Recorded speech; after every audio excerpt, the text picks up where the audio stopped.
need, yeah, yeah. Freedom the people that want, freedom the people that need, yeah, yeah. Freedom the people that want, freedom the people that need, yeah, yeah. Freedom the people that want, freedom the people that need, yeah, yeah. Real man a road, now bow wolf in a tree grand a road, now bow down to no demon a road. UIC when you see man a road, me say yeah. Real man a road, now bow wolf in a tree grand a road, now bow down to no demon a road. UIC when you see man a road. Ready for broke every chain, that when you free up the people, levitate. Jamaica member, you ever great. I feel burn up the fire upon every snake. Me give thanks in every way. God still a look down once see we safe. UIC run the road long time. GLP and PMP I sell we out. Still I do the test even though we know the end result.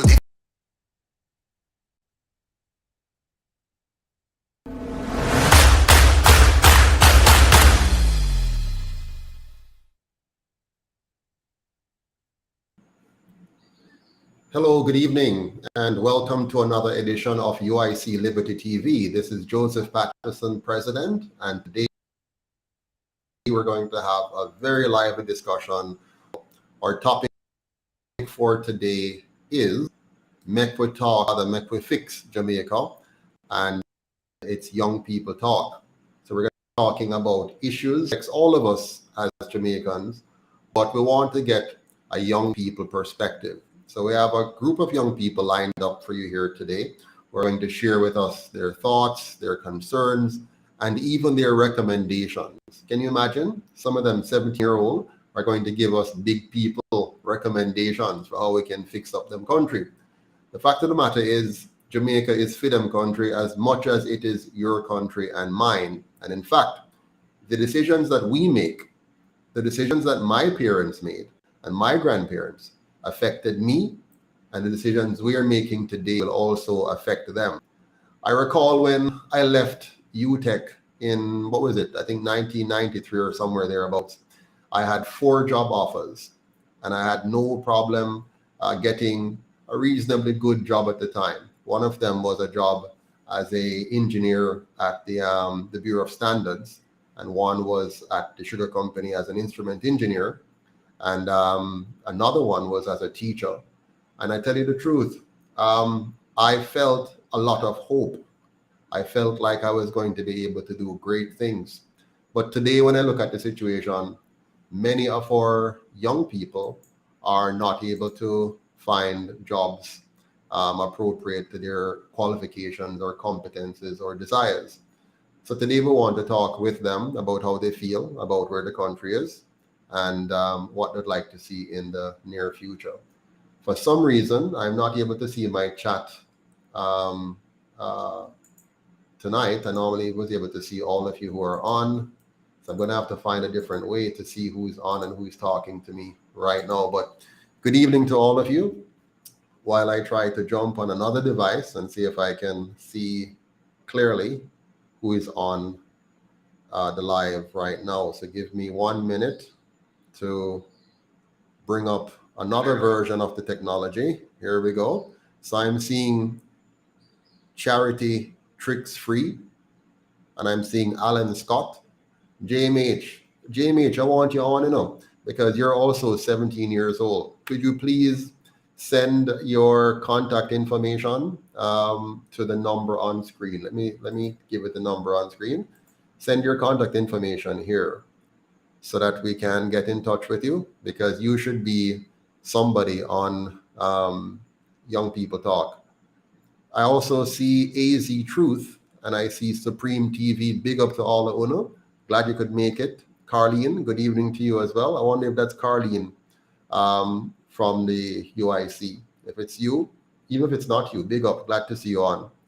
So let's dive into it. I'm going to bring in our youngsters right now and let you see all of them quickly, and then afterwards I'm going to let them just tell us a little about themselves, and then we're going to go right into our conversation.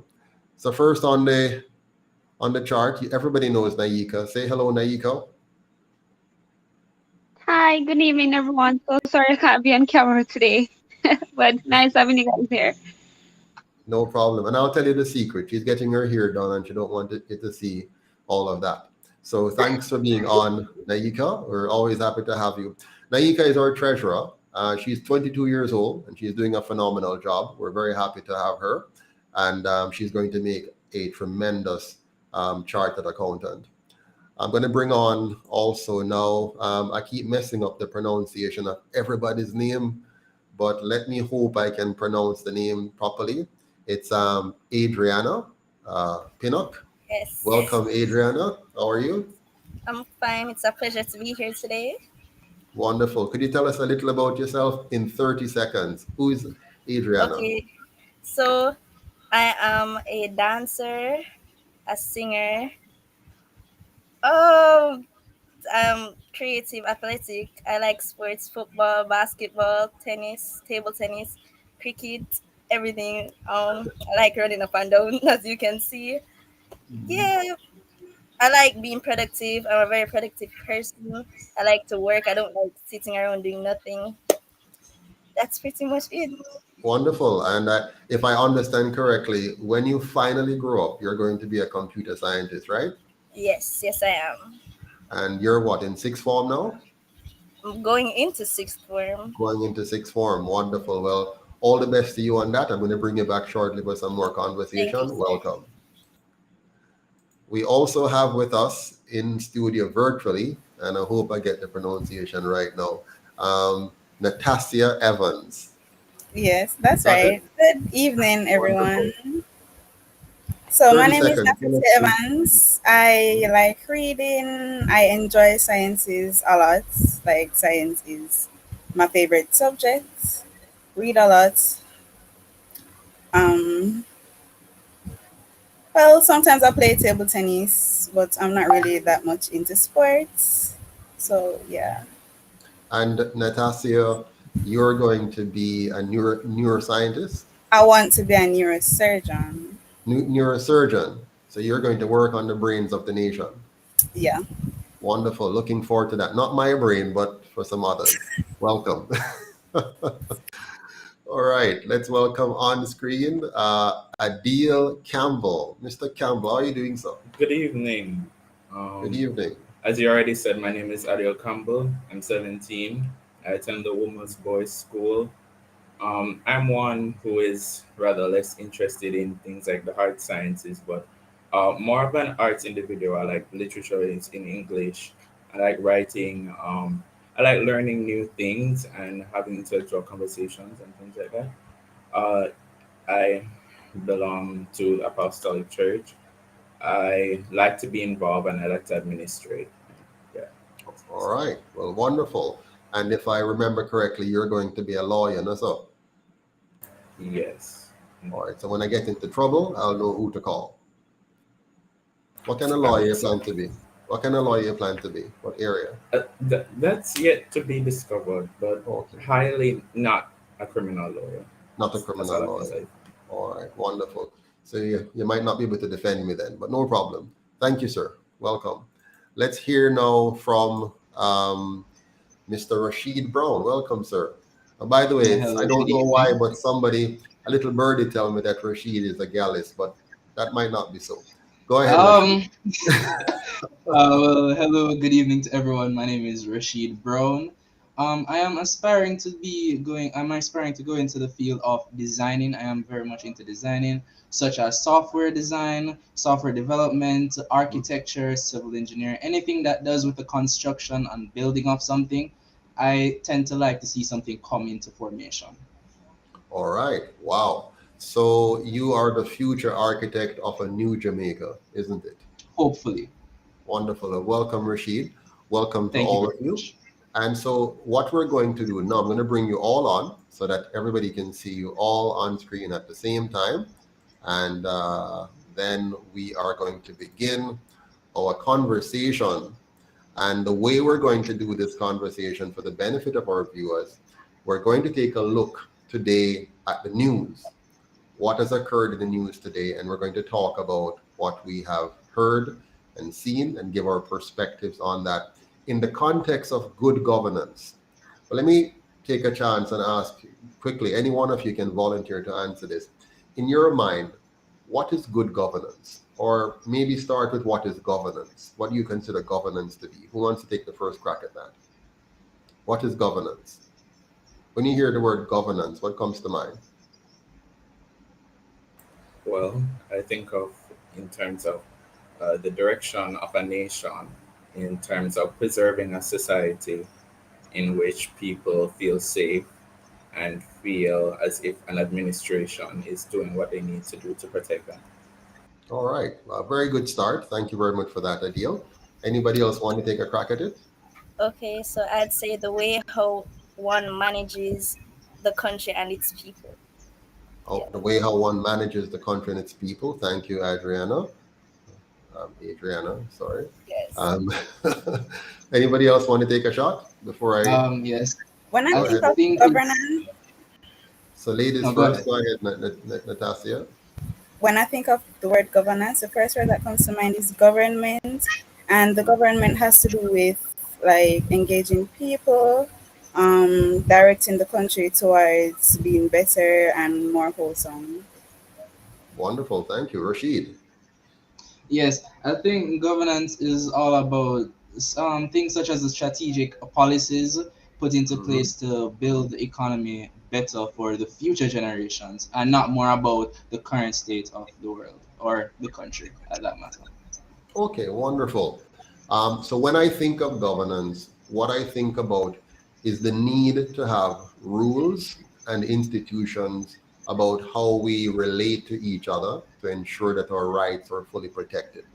So you need to have laws, Mr. Lawyer, you need to have laws and institutions that tells us what we agree to do to make sure that we protect each other's rights. So for example, there must be laws concerning how we trade with each other, laws concerning how we interact with each other in a public space, laws in how we take care of children and the elderly, laws in terms of what we use as a currency, for example, money and banking.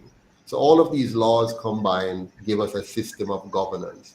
And if you have a good system, then you have a safe country, as someone was saying, you have a clean country, you have a very orderly country.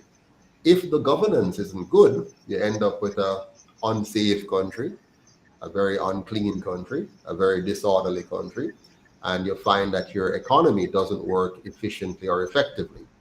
So, based on my definition of governance, would you say in Jamaica we have good governance or bad governance? Let's go with Adriana first. Do we have good or bad governance here, based on my definition? I would say no. You'd say no. What It's a bad governance. What Yeah, about you, Natasha? Well, I would say I'm kind of in between because like the country is not necessarily falling apart, but it's not really that much up to standards. Right. So you're saying it's somewhere in between good and bad. That's right. Okay. And Adil, what do you think? I'm also going to give a bit of a politically correct answer in the fact that I don't believe that I have exactly that scope of information to be able to give a direct answer as to if I believe the country is being governed very well, but Mhm, I believe that it's not where it can be, and it's mhm. also not very poor because here we are today. We can at least feel some semblance of protection and safety. Wonderful. Thank you. And Rashid, what is your perspective? Yes, following up of Adiel and Natasia is I think yes, we're in a middle ground with our limited knowledge of the economy. We can't say Mhm, it is falling apart because we have such things going on for us, such as schools and other healthcare privileges that a lot of countries don't have in this day and age. So we're in the middle ground, I believe. But mhm. if we make the correct decisions, I think we could up our chance to be a greater economy. Right. Okay, good. So basically, what I'm hearing, oh, Naika, I didn't get your perspective because you're not on camera. What's your perspective, Naika? To me, it's horrible. It's extremely horrible for two reasons, really. One, persons in charge aren't being held accountable for what they're doing. And two, the laws that are put in place only protect certain people. So Mm. it's in a horrible state at this point in time. So in other words, what you're saying, Naiko, for you, the measurement factors you're using, you're not looking at the worst countries as the basis of your measurement. You're saying, what do I want from my country, Jamaica? So Right. rather than say, compare myself to say a country which is war torn, where they're in serious war and things are just horrible, that's really bad. But for Jamaica, you're saying on a basic understanding of governance, are we safe enough as a people? Do we have enough governance to make us feel as safe as we should be in our country? You're saying maybe not. And you're saying in terms of having a clean country, and by clean I mean not only physically clean, but clean in terms of not being a corrupt space. You're saying we're less than where we should be, and significantly less than where we should be. And when it comes on to having an orderly environment that would make it more efficient and effective for us to go about our daily lives, I think we're lacking that in a substantial way. Am I correct? Hit the nail right on the head. Okay. All right. So I'm leaning more towards you and Adriana in terms of your perspective. So it looks like we have a 50-50 split between us right now. But if you take out the old people like myself, then we have a 2-5 arrangement at the moment. So far on the young people scale, they're not as pessimistic as I am, but we still have two on the side. No problem. All right. We're going on nice. So now we're going to look at the news and let the news give us a perspective. And we're going to talk about each of the main points in today's midday news. And again, that's going to inform us as to our feelings about governance and how and we're not talking about any one government. When we talk about governance, we're talking about how we as a people govern ourselves. So it's not even about any of the parties. It's about us, we the people. How are we governing ourselves? Because the truth is, the government exists at our behest. If we don't allow the government to do what it does, if we don't permit it, either by our silence or by our active participation, if we don't permit it, it can't. So if tomorrow morning, all of us in Jamaica, or a significant number of us in Jamaica, got up and said, enough is enough, we no longer want this arrangement, the government cannot continue. We have the power to stop it. Yes, the government controls the army and controls the police, but you can get to a place where the people, including members of the armed forces and members of the police and the rest of us civilians, may say enough is enough, and we're not even willing to wait for an election to decide it. You saw that in Sri Lanka recently, where the people did not wait for an election. They got up and they overwhelmingly just went out and said enough is enough, and the president had to fly out of the country. You saw that in where was it?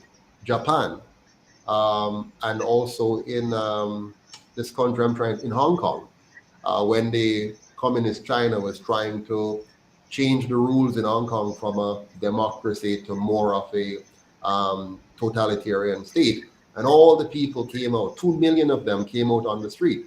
And then China, big China, had to back off, So we, the people, have more power than we think. And I'm hoping that after today's discussion, you feel empowered. You don't feel powerless to say we have to wait for some messiah or some external party. We, the people, can take charge and change our country. So now let's look at the news and see what we can glean from it and have a discussion about the how we see governance operating from here.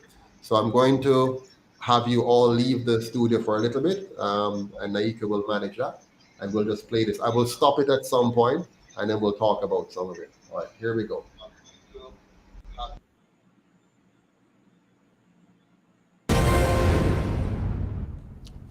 Good afternoon and welcome to the Midday News. Here's what we have in the bulletin. 15 people shot over the last 24 hours in 3 parishes. NCT vet workers receives commitment over contract and pay issues. And later in sports, world champion Chilean Fraser Price and Shericka Jackson express confidence ahead of Diamond League finals tomorrow. I'm Shane Masters, and here are the details. 5 people were shot on Red Ground Road in Westmoreland this morning, adding to the current spate of murders across the island.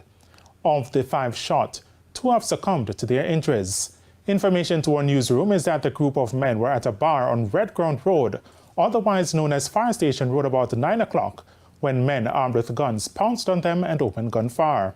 When the shooting subsided, the men were seen suffering from bullet wounds.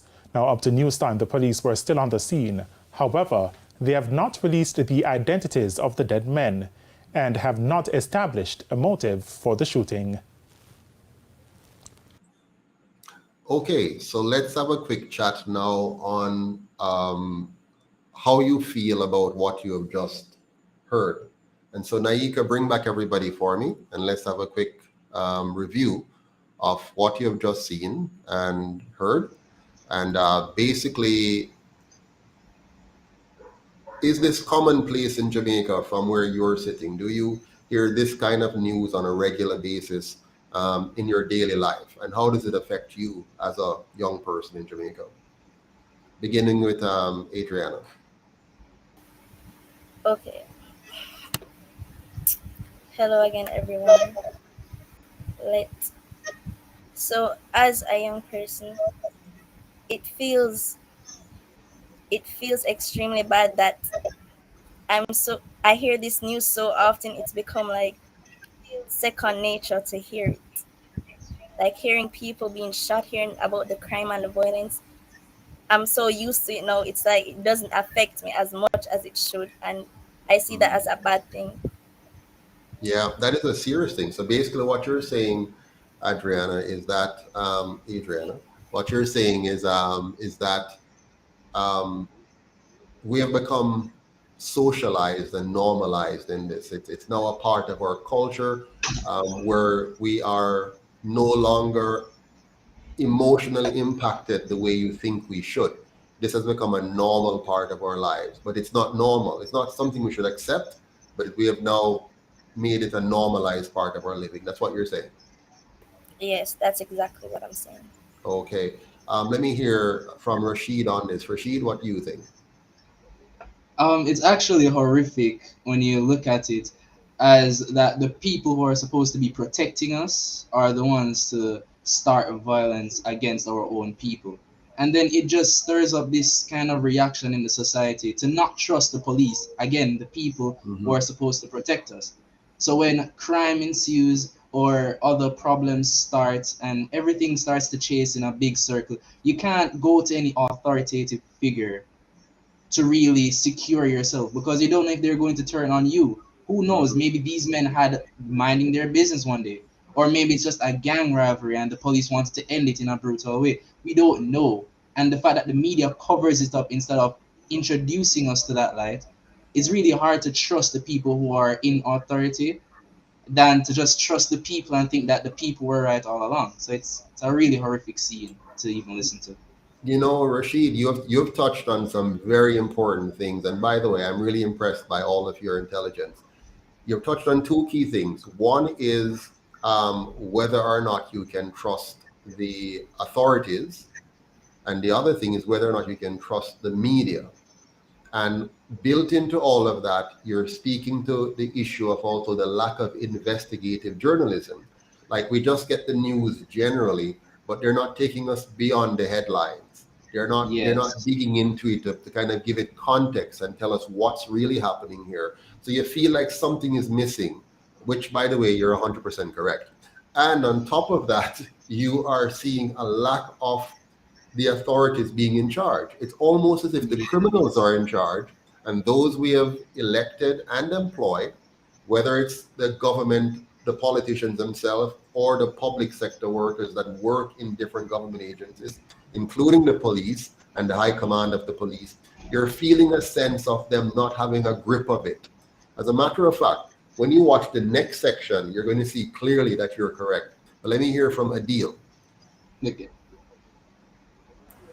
Well, personally, I feel like I'm in a precarious position because all ages, all groups of people are subject to violence. You have down to the very young children. I saw on the news earlier today that Mm-hmm. about 4 children were killed before they could Mm-hmm. go back to school. And so it's a very scary thing that my future may not be secure and I have to be living in a state where I always have to be worrying about whether I'll be able to realize my potential in the future. Yes, and that's very scary because if anything in any society, you'd like to know that our children are the safest of anybody else. And if you look at the missing persons list and the number of children on it, I mean, I'd be scared too if I were you. Let me hear from Natasha. What are your thoughts? Okay, so I agree with everyone because it's such a norm that murders are happening like almost every day. So to Mm-hmm. a point that Jamaicans might find it odd if one day the news was supposed to say, yo, like, sorry, to say that no one was murdered or like there's Mm-hmm. not a murder, like crime or anything that came up. Because it's such, I find it very odd that everyone finds it normal about Mm-hmm. crime in Jamaica, and that should not be a norm because many children are unsafe, young adults unsafe, Mm-hmm. everyone's unsafe because nowadays people don't really feel safe walking about the road. They have to be afraid of their lives, and Mm-hmm. a lot of the times, police and authorities are not really doing anything about it because, as Rashid said, they we can't really trust the authorities, and you don't know if these murderers or criminals are actually working with some policemen today, so it's not really a given. You know the funny thing, Natasha, Miss Evans. One of the one of you said a few things which stirred my mind and reminded me of something, and Adil mentioned it too. Adil talked about the number of crimes, and you're going to see later on in the program that there were about 1,118 murders, not crimes. There are many other crimes, but 118 murders that happened so far in the year. Did you know that in Singapore they have gone for 135 days without a single case of murder? Can you think of there's a country on earth where that happens, where you go for 135 days out of the year without a single murder in that country, Singapore? Now, Singapore has approximately 5.5 million people in that country. They got independence, 3 years after us. Um, they had less resources than us, but in 25 years they moved from a third world country to a first world country. And look at this: with 5.5 million people, they went 135 days without a single murder, and the people there do not live behind burglar bars. And we had on average 56 murders per 100,000, while they have zero point 0.2 murders per 100,000. So just in case you're thinking that, well, Jamaica is not so bad, and there's a country, at least one country, and there are many others, but one country where they're smaller than us, they have more people than us, they started out the same time as us, former colony of Britain, and they were even worse than us in 1965 when they got independence. And today, while the average earning in Jamaica, the average GDP per person is about 5,000 to 9,000, for them, that's US dollars. For them, it's approximately 65,000. So the question must be asked, and I'm trying to plant this seed in your mind right now. The question must be asked: what are we doing wrong? Why can't we learn from this? Why can't we learn from other countries that have had a better outcome? And it all comes down to our system of governance. But before I go on, let's hear from Naika. What are your thoughts? Well, this is me speaking on it from a personal point of view. I Hmm. find the situation that Jamaica is currently in annoying and equally horrifying. Because I'm 22 years old and I still have to deal with mommy saying, "Oh, open your eyes on the road and you know how people see." I don't, and it's not just me living in fear. It's them really because they're worried about me going on the road. I don't want to Mm. have to do that until I'm what, 50. No, I hate the situation that's happening now. I'm sorry, I hate it. Yeah, no, I couldn't hear all of what you said, Aika, but I felt it. And the bottom line is this: why do you have to live in fear? And worse, why would your parents and so on have to worry about you when you go outside on the road? I remember when I was a teenager, not too long ago, when I was a teenager, and I used to be able to go outside at night. My parents were concerned, but they would be far more concerned today compared to where we were then. There was a time, Rashid, when we only had 66 murders per year in Jamaica. In Jamaica? Yes. Shocking. Yeah, That was that. that would have been 1962, 63. That makes sense. Far back. Yeah. So we had 66 murders per year. And there was a time when we had very little illegal guns in Jamaica. Most of this problem we have with guns today, where a lot of people have guns illegally, um, occurred primarily around the 70s and 80s, where the two major parties created what they called garrison communities. So they created these communities where they built up the community and gave housing to their special people. They didn't just build houses in general for everybody. They said, okay, you are from Philly Party, we're going to give you some house over here. So you're from Philly Party, and we'll give you. So each party, when they were in power, created garrison communities, which really became semi-ghettos, if not full ghettos. And then they also armed the people in their community, like especially the young men. They imported guns and gave to those young men. And then they also created gang leaders, dons they call them. So these dons would run this community. And what they did was to not only give these dons and their gangs guns, they also gave them taxpayers' money by giving them contracts to do work that they're not qualified for. So they would say, here's a contract to fix some roads. They can't fix roads. That's why we have so many bad roads in Jamaica, because they're not giving the contracts to civil engineers who are properly trained and properly equipped. They give it to politically motivated persons and connected persons. And then it's not fixed properly, but the money is gone, and the taxpayers have to now live with the bad roads and the cost of that. Yeah. So that's how Jamaica kind of went down that road to where we are today. Remember I said at the beginning of our session, decisions made by my parents and grandparents affected me, and decisions made by us affects you, and decisions made by you will affect your children.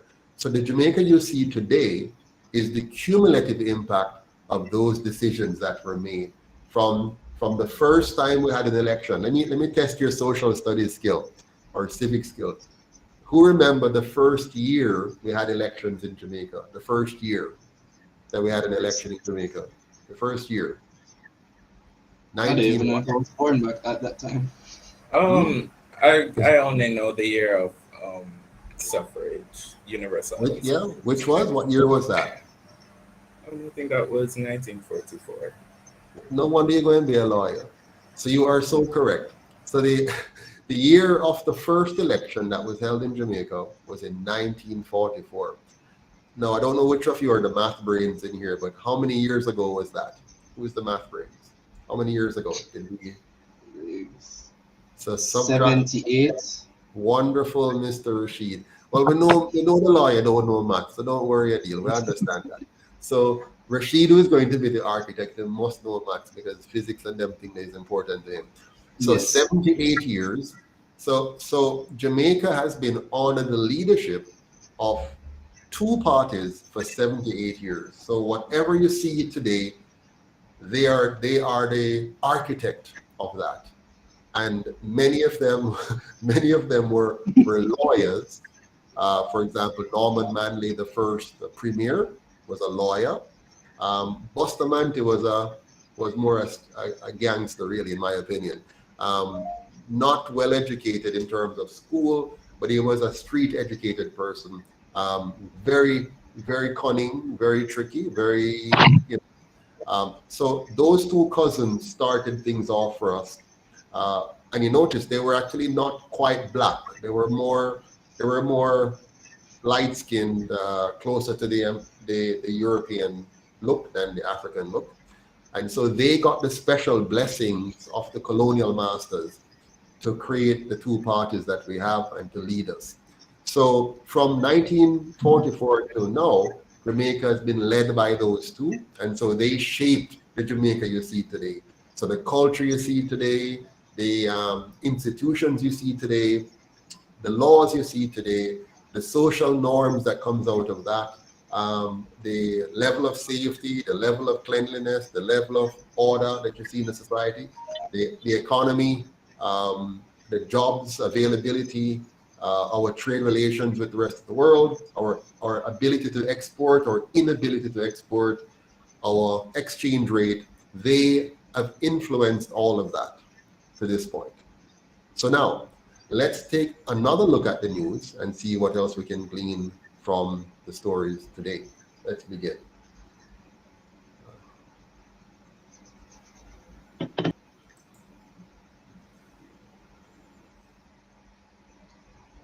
The National Security Minister, in the meantime, has addressed the spate of mass shootings across Jamaica. In the last 20 hours alone, 15 people have been shot in 3 separate incidents in Westmoreland, St. Andrew, and Kingston. In each of those attacks, at least 3 people were shot. I've never felt so close to the possibility of disclosure. So definitely the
Okay, guys, so I think Mr. Patterson is having some internet issues currently, so I'm sure he'll be back on, but in the meantime, we can have or give our thoughts on everything that's happening until he comes back.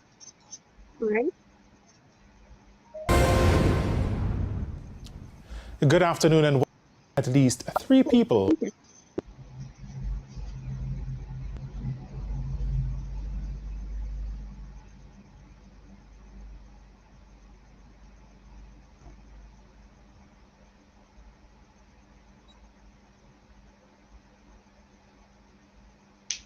Mr. Patterson?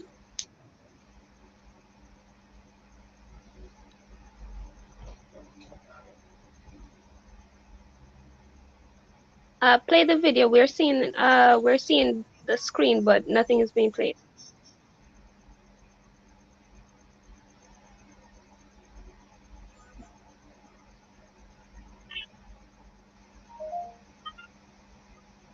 Okay. All right. Welcome back, everyone. Can you hear me now? Yes, can hear you. All right. So let's see if we can pick up where we left off. We kind of lost connection a minute ago there. All right. Let's try this again. Were shot.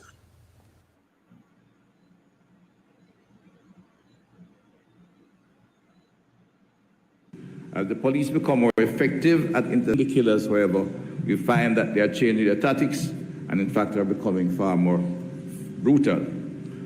And we'll see from the statistics that while we have seen a reduction in the number of shootings, the actual increase in homicides, because they have adopted practices such as drive-by shooting at crowds, and while they're seeking a single victim, they have 3, 4, 5 people who are hurt, literally, as collateral damage to criminal activity. Dr. Chang, however, stressed that the security forces are working hard to contain the gun attacks in the country by trying to rid the streets of illegal weapons.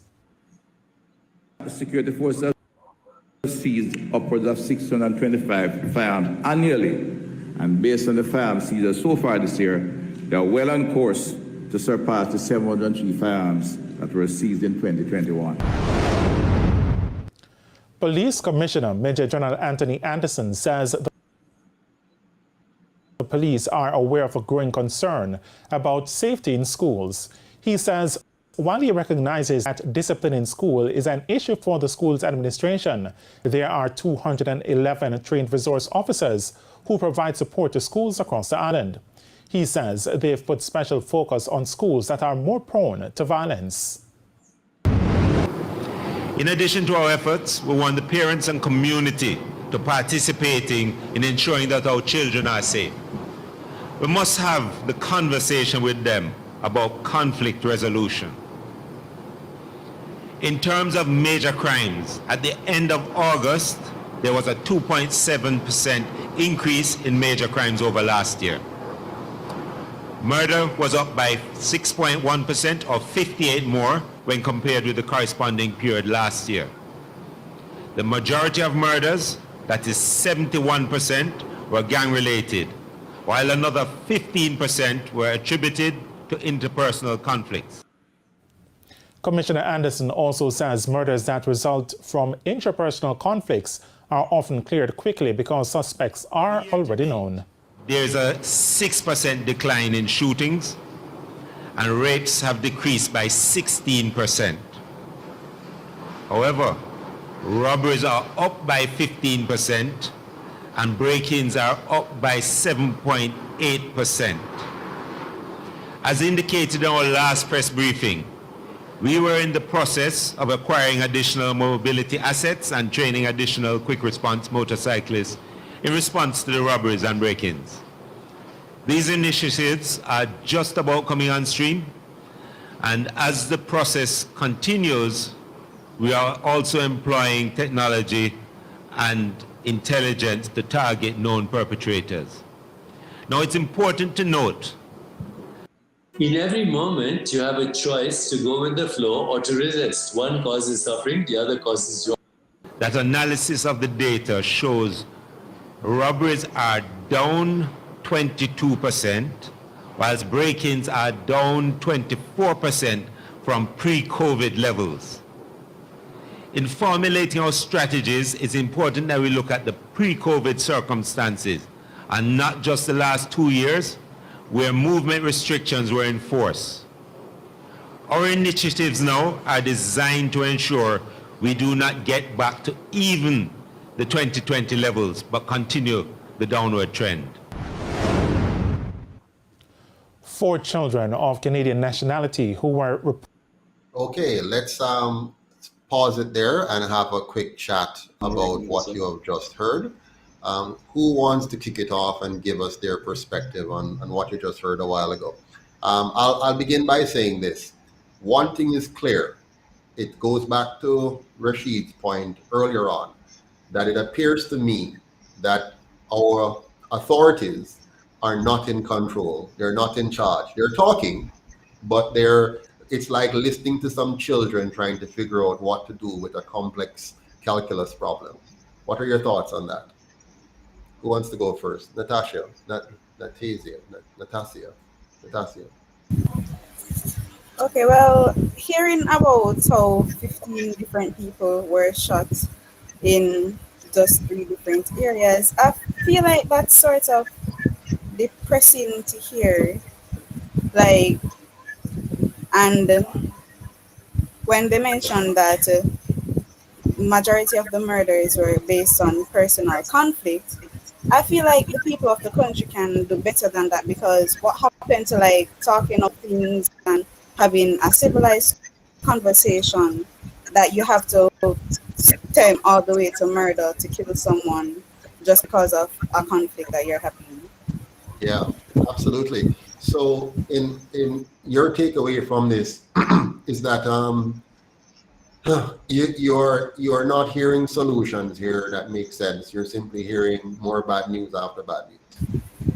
Yes, all I'm hearing is like bad news because all they're doing is adding on top of it, and I'm not Yeah. really hearing a solution to the problem that we have facing now. Yeah, and he's trying to explain away the problem by telling you, looking at pre-COVID numbers or this or that, but you're not hearing that they're in charge of really fixing the problem. Let's hear what Adriana thinks, or Adriana. Okay, so I agree with Natasha where she says that they're not exactly giving a solution to the problem. Mm-hmm.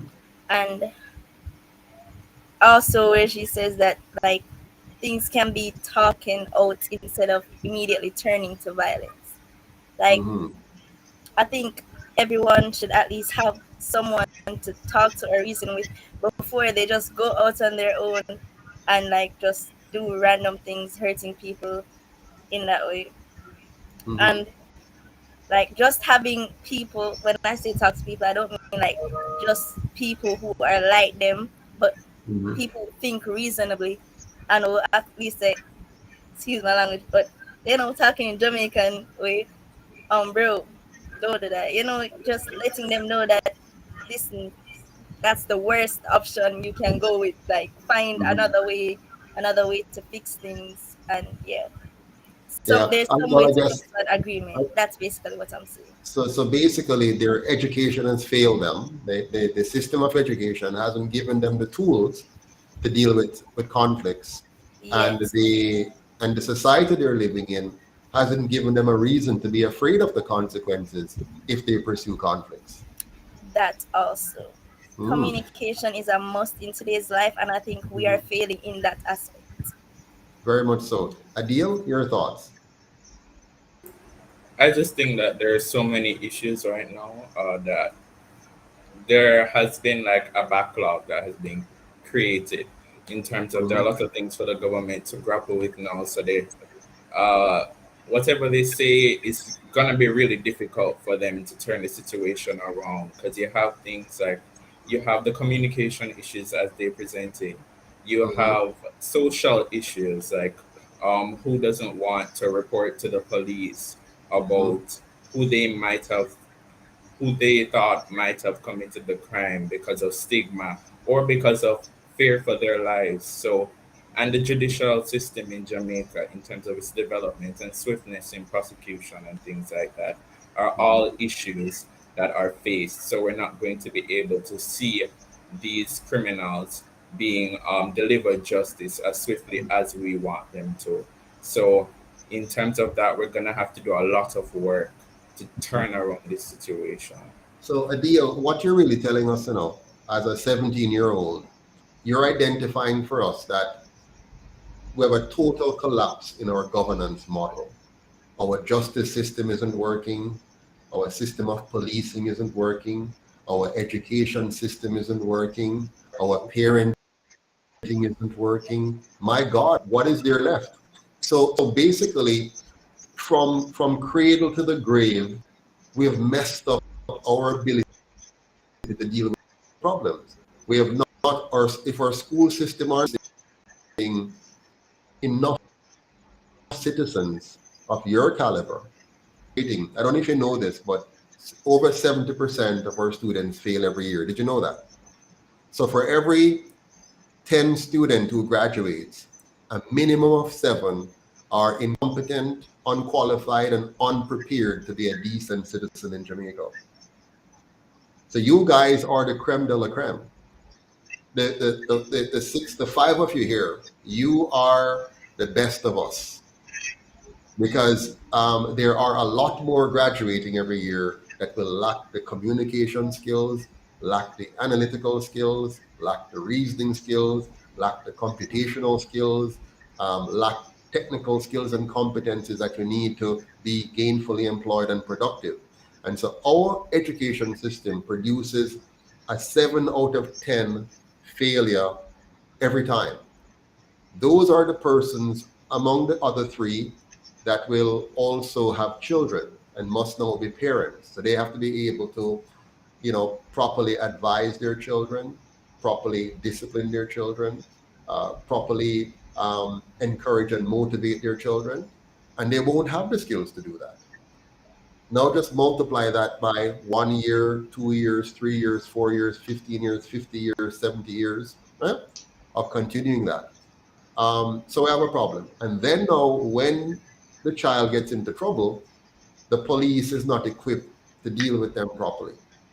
In other words, the police may make the situation worse. For example, the way I see police officers deal with young people who are not yet major offenders, that only causes them to become more likely to be greater offenders, because the police shows no respect. They're not mentors and motivators. They're brute force applicators. Yeah. And then when they go to the justice system, it too is not only dilapidated and backwards, it doesn't give anybody the reason to want to respect the system or those who oversee the system. So you have a total breakdown in the moral fabric of our society, from the school to the parent to the police to the justice system. And over all of that are the gods. We call them politicians. They're the ones we see in parliament, the gods who are making the laws and who are affecting the ability of the institutions to carry out the laws and to enforce the laws. Now let me hear from Rashid on this. Yes, not to be pernicious or to come off as insulting, really, but I kind of find that recent clip to be kind of pathetic in a sense, because they're complaining about a problem that they developed, that they caused by being very poorly constructed in the past. So by raising the previous generation poorly, not educating them properly, not giving them the enough chances, as you said, because they give everything to links. People who aren't trained to do certain things, they give them the ball, or people who can't do certain things, they give them the ball, instead of growing up children with the proper education to give them the proper way to do certain things. And then it kind of just pulls a full circle, because now we have a generation of people who didn't do any jobs, didn't get any work, aren't educated, and aren't well mannered. So they can't problem solve really. So once somebody does anything insulting to them, whether or not it is, the first thing they decide to do is to punch him in the face, take up a gun, stab him. And that's really bad, because problem solving skills is really important in what they do. And then another thing is that they pull this stunt, this statistic stunts, which I found insulting to everyone, that they say that we shouldn't look at the statistics of murders from 2 years ago or from the previous. We should look at it as pre-COVID, which is really dumb. Because if the murders are gone up, which we don't know because they didn't even say it, if the murders has gone up from the 2 years coming to now, they don't tell you, because they want the media to, they want you to feel safe, and that's not what we need. We need to be safe, not feel safe. So well, then it's really bad. Yes. I must tell you that despite all of that, all five of you are making me feel very encouraged. I am happy to know that there are young people like you, and that's why I said you're the 3 out of 10. Because listening to you here, it gives me great hope for our country, because it means that there's a group of us that are coming up. Well, I shouldn't say us, I'm telling you already. A group of you who are coming up, who are going to make a huge difference. Now, before I go to Naika, I want to point out something very basic to you that would have helped to arrest the crime problem a long, long time. Watch this. Suppose every Jamaican in all 14 parishes, all 228 electoral divisions, all 63 constituencies, suppose every one of them had a fixed address, live on a road with a street name and a street number, and all of them had a, by law, everybody would have had a national identification that, and once they move, they have to update it. By the way, may I tell you something that exists in another country.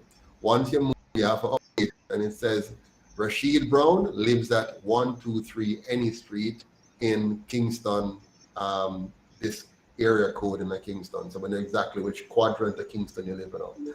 And Adriana live at 2456 New Street in St. Andrew in this section here, and the code is there. And Natasha lived in this section, and all the way had a simple thing called a fixed address. Many Jamaicans right now in 2022, is this the 21st century? In 2022, do not have a fixed address. So if them do any wrong deeds, you can't even find where them live, because I live in St. Elizabeth and I share this space with about 30 other thousand people where I live, and all of them live at the same place. Bogue District and St. Elizabeth. All of them live there. So none of them have no specific address to say exactly where we are. So what do you think of that? Naika, does that make any sense to you? Not at all. Because by the time they're supposed to, let's say they arrive at the community, right? What are they going to do? Ask persons where does this person live? You don't know what kind of link this person has to the person that you're actually looking for. By the time you leave, they can just simply make a call. Oh, hey, the police are looking for you. That gives the person a lot of time to escape from everybody. So it really doesn't make sense. Yeah. And on top of that, you can't drive fast to go into the community because there's too much potholes to stop you. So if somebody is sick and need an ambulance, it can't get to them quickly. If the police need to do a quick raid and go in our community and go to where the person live, they have to slow down tremendously because the road will not allow them to drive as fast as they need to get there. But that being said, I see that we have Mr. Rashid, not Rashid, but Rashid in the house. Welcome, Rashid. How are you doing, sir? Your mic is off. Turn off the mute. Okay, I'm not ready yet. All right, we'll soon come back to you. So now, my friends, we're going to continue with our little news episode, and we'll come right back to Rashid when he is ready. Listen to this. Reported missing are now in the custody of the police. The children were found in a community in Otria, St. Anne earlier this morning. Head of the St. Anne Lieutenant David White says the children's ages range from 3 to 12 years. He further notes that the police are on location along with representatives of the Children's Services Division. Now we will have more details on this story in subsequent newscasts. The Minister of Health has announced that the monkeypox vaccine will only be given to priority groups in the initial stages of the local rollout.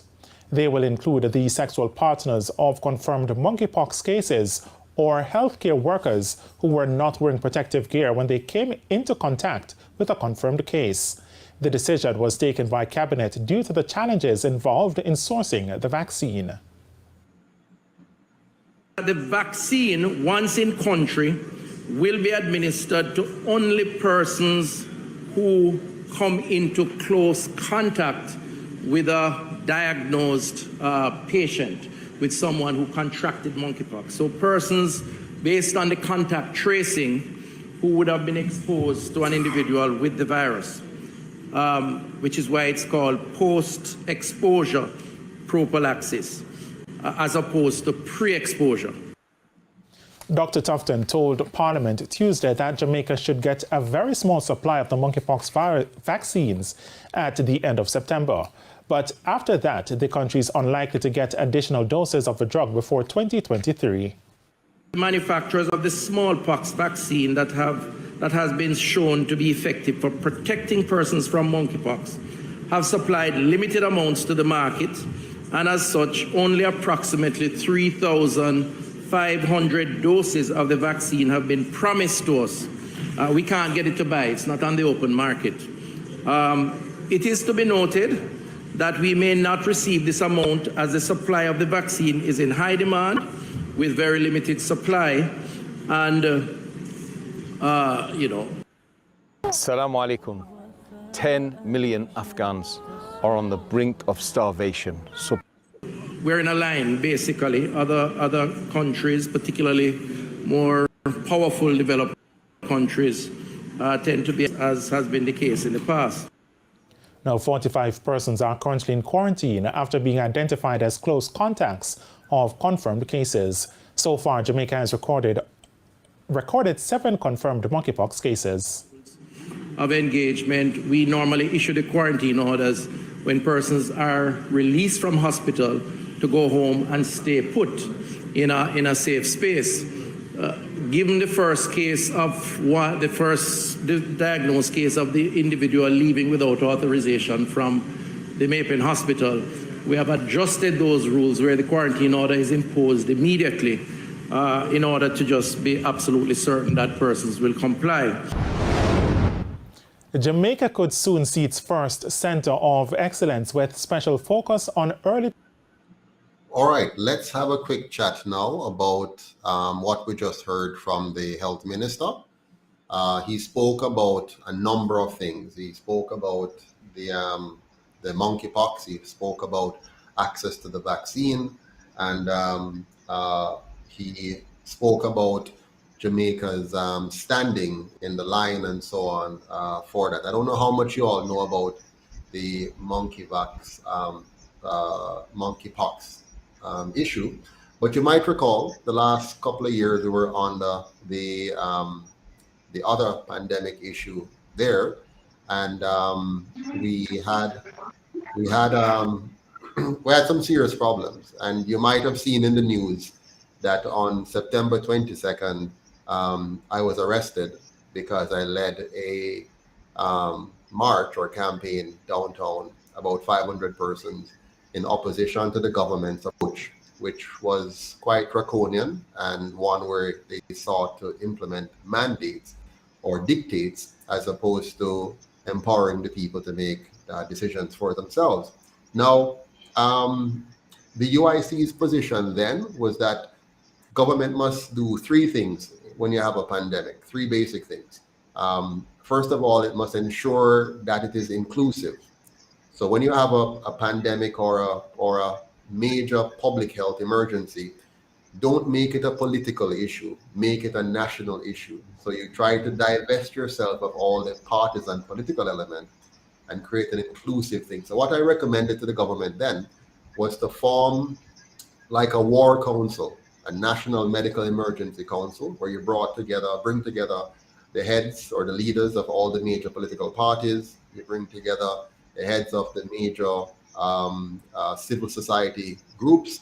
You bring together the heads of the medical and scientific profession, as well as those that are charged with national, both internal and external security. And what you do is, in a council like that now, you make sure you give all of them, all of the participants, the relevant information so they feel aware and included and they know what's happening. And then in that council, you formulate a national response that you will then share with the public. And because you would have included all of the political and non-political leadership in that council, you would have created an inclusive situation. On top of that, we recommended that they approach this objectively. So don't take a position one way or the other on anything. Don't take any strong positions, since at the time, at least we in Jamaica here didn't know all the facts. We don't know for certain how this virus works. We don't know for certain how any particular treatment works.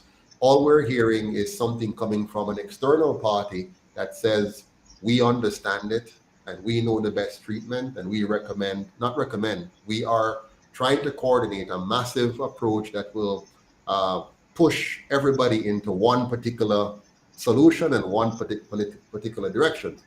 And on top of that, we're going to try to suppress free speech by saying, if people are not saying what we are saying, then we're going to block them from social media platforms, and we're going to seek to not allow free dialogue and free exchange because we're worried that people are going to be misinformed. So the UIC's position was, let us then be very objective. Let's run a situation in Jamaica where we say, let us allow all the sides to come forward. Let's make sure our scientists and our doctors here, as well as others, are free to share, and we're not going to vilify or victimize anybody. We're going to allow for a free exchange of information. We, the authoritative figures, will receive that information. Because we have the tax dollars, we will pay for proper analysis and whatever, and have that brought into Dean. So A, we're being inclusive, B, we're being objective, and third, we're being transparent because we're sharing all of this information. And then what we would do now as government, this is what I recommended to the Prime Minister. What we would do now as government, we will share with the public exactly what we know. What are the facts, what are the assumptions, and what are the recommendations. And then through that, we help the public to make decisions that they think is in the best interest of themselves and their families. Needless to say, that was the approach that was taken. And so we had a very oppressive situation that has cost us many businesses, cost us more lives than necessary. I'll give you one example. Because we did not advise the Jamaican people of any alternative treatments, persons just suffered and died because they didn't know what to do. A good government, a good governance now would say, let's make sure all the potential solutions are made known, at least, even if you can't make it available, make it known. So for example, there are many natural treatments that could have done very well, and in fact has done very well, cost nothing or very little to implement, and could address and arrest many problems, the inflammation and all of that without having to buy oxygen. But those weren't advanced to the public, so the people didn't know. And so many persons probably died because they didn't have access to this information. So the long and short of it is, we have gone through that experience, and I want to get your take on it. If we should ever again be faced with a serious medical problem, such as now we're hearing of monkeypox, would you advise the government to take a dictatorial approach, or would you prefer a more empowering approach where we empower people and where we supply people with help if they need it, like for example, they may need certain medications or certain supplies or certain education, so we empower people versus focusing on mandating people? What do you think about both sides? I'd love to hear your position. And I'm going to start with the most politically correct person first, who I think will bring a lot of legal thinking to this. So let's begin with Adil. Go first. Well, I think in terms of mandates are a bit of a tricky thing because people in general, especially Jamaicans, don't exactly like to be dictated to. So that usually leads to them finding some loophole or either suffering because they're going to stand by what they believe. So I guess a consensus, that type of approach, of course, as you said, is the most suitable in this kind of environment. Consult with the people, see how they feel about certain solutions, and provide them with alternatives. I'm not exactly sure how systematically that would work, but I guess that's up to the government to find creative solutions. Very brilliant response, actually. Before I come to Rashid, let me hear what Natasha has to say, and then we're going to go to Rashid. Okay, I agree completely with Adil because, as we all know, Jamaicans are kind of stubborn. So if you try to dictate them and like just tell them what to do, they more than likely won't really listen to you. So I would lean more towards the empowering approach, where you like empower them, tell people what to do, give them advice, give them like some solutions or whatever, so that they can at least find a way to solve the problem for themselves. Wonderful. Thank you for that. Let's hear Rashid's thoughts on it now. Mr. Downer. Rashid or Rashid. Which Rashid also? And then we're going to go to Adrian and then Rashid. Go ahead, Rashid.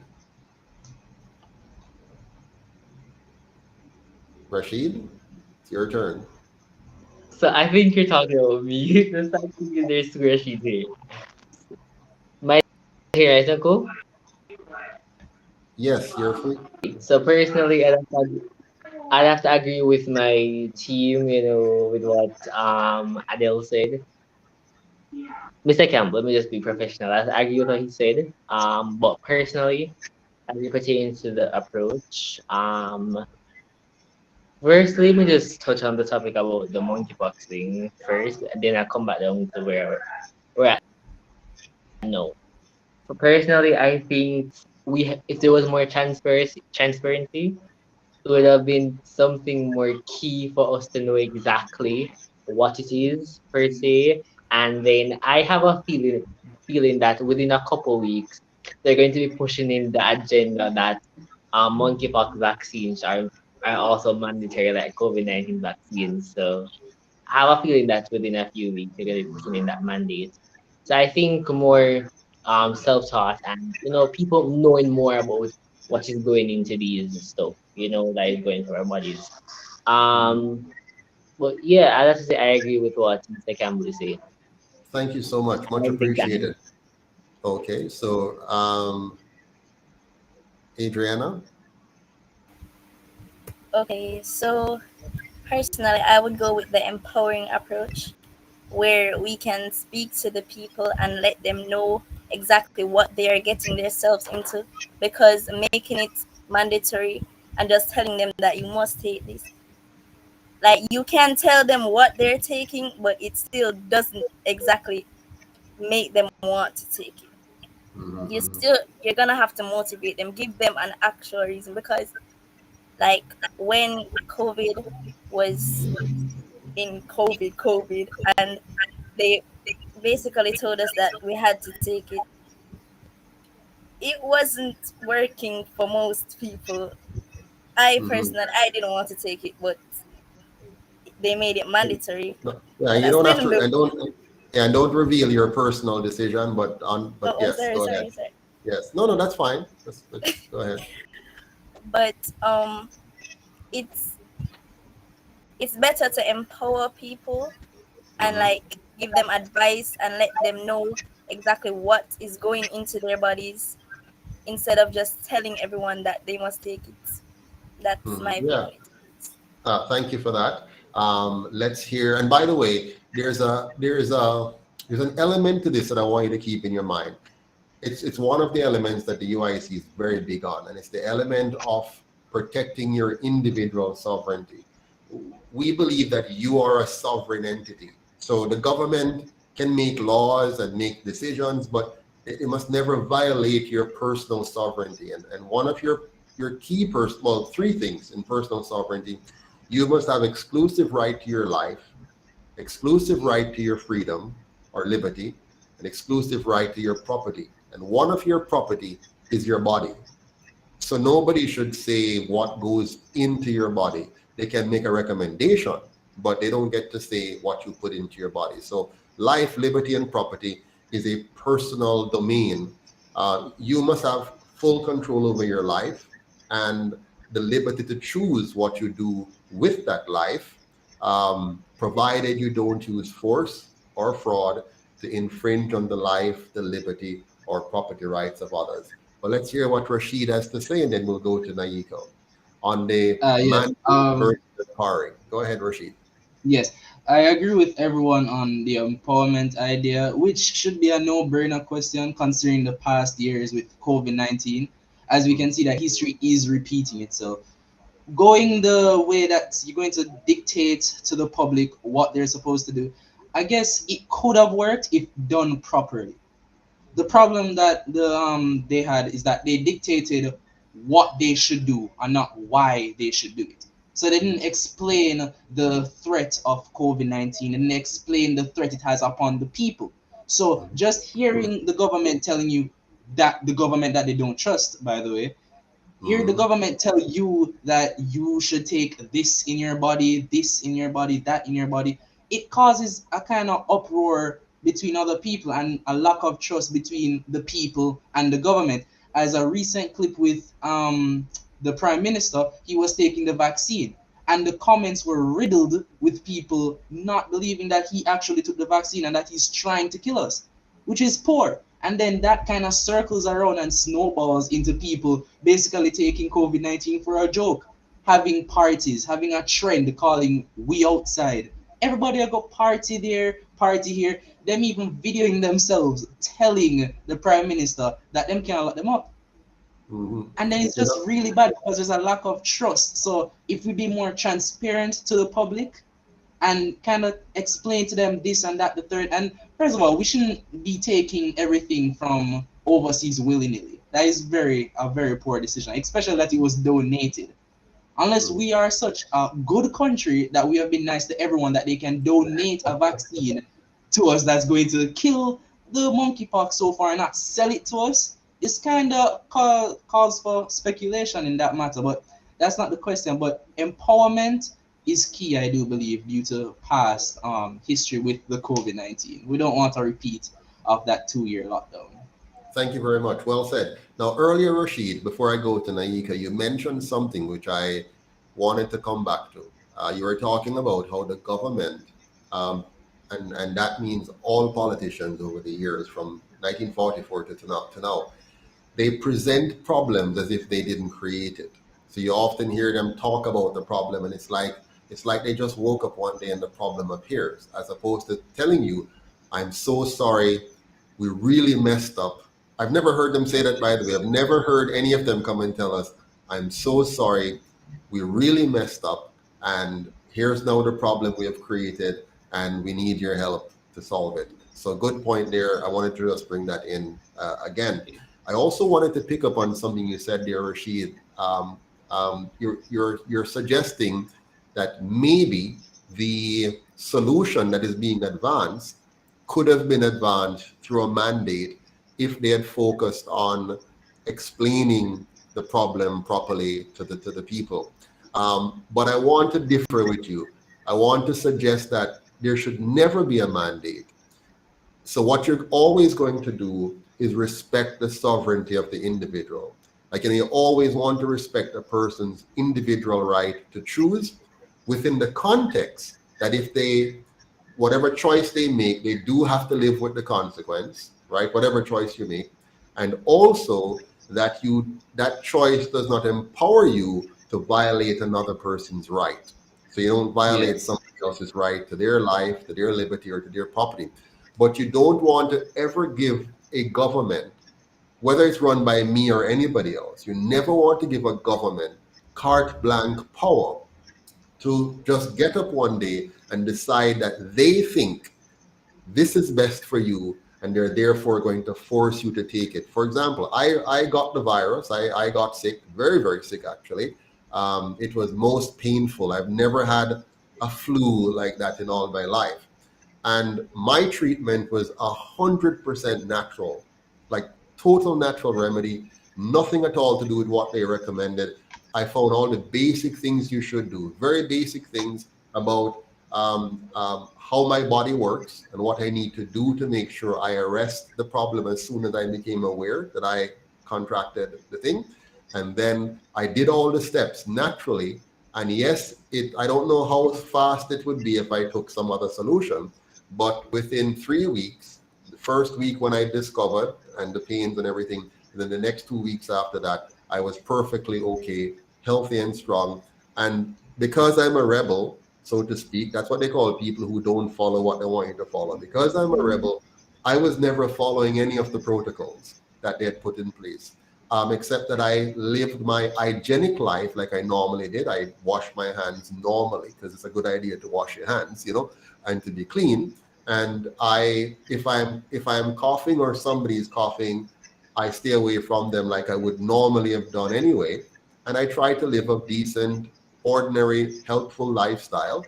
And so I had it, I faced it, I overcame it. Now, not everybody lucky, so to speak, but the fact of the matter is, we do not want any system of government which thinks that the government has the right to violate your bodily autonomy, to say, I want to push this into Rashid's or Rashid or Adil or Adriana or Natasha, or Naika.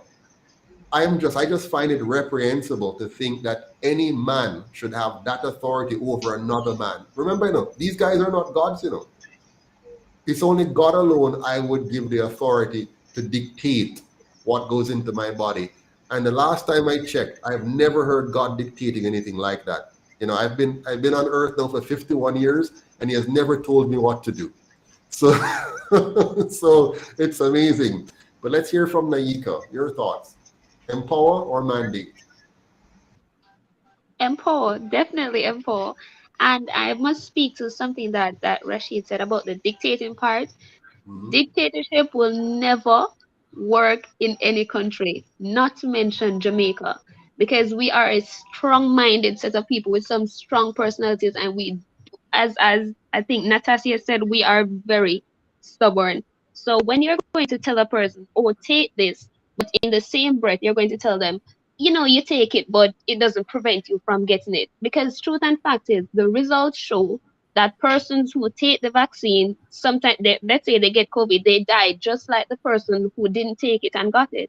So that I don't see how that part makes sense at all.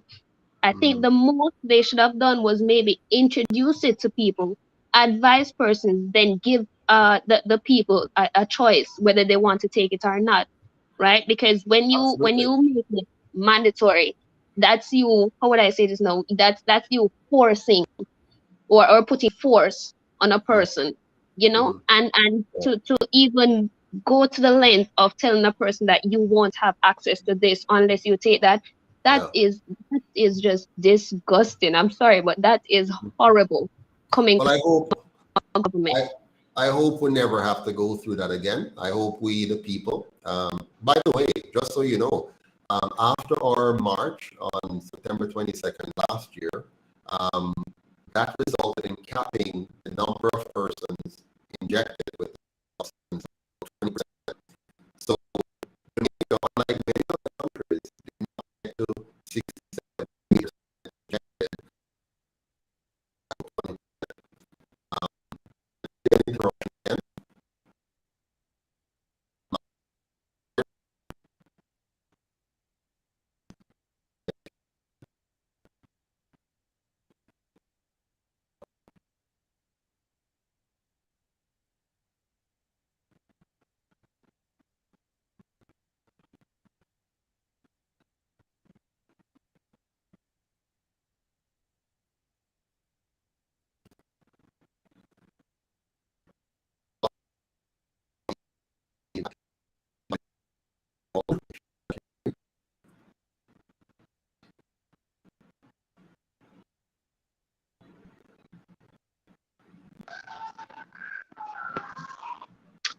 Uncle, if I may, real quick, if I may, or Angie Naika, if I may, real quick, just make a quick statement. Go ahead, Rashid. Alright, so I'm going to put it into more context, like what Uncle was saying before he got cut out. Mostly I say empower, not mandate. Alright, let us go back into history now.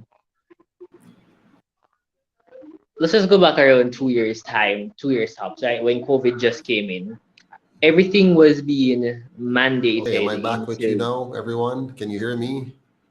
Yes, we can, Uncle. Can you hear me? Yes, we can. Yes, Mr. Rashid was making your point just now before he came back. Okay, what was he saying? I'm not finished. Well, I'm going to start over. You say he was So, making a point? as I Rashid was was saying, making a point? I'm going to start over. He's speaking, but I'm not hearing him. Can you hear me? We can hear you. All right. Rashid, you wanted to make a point? Alright, I was saying that.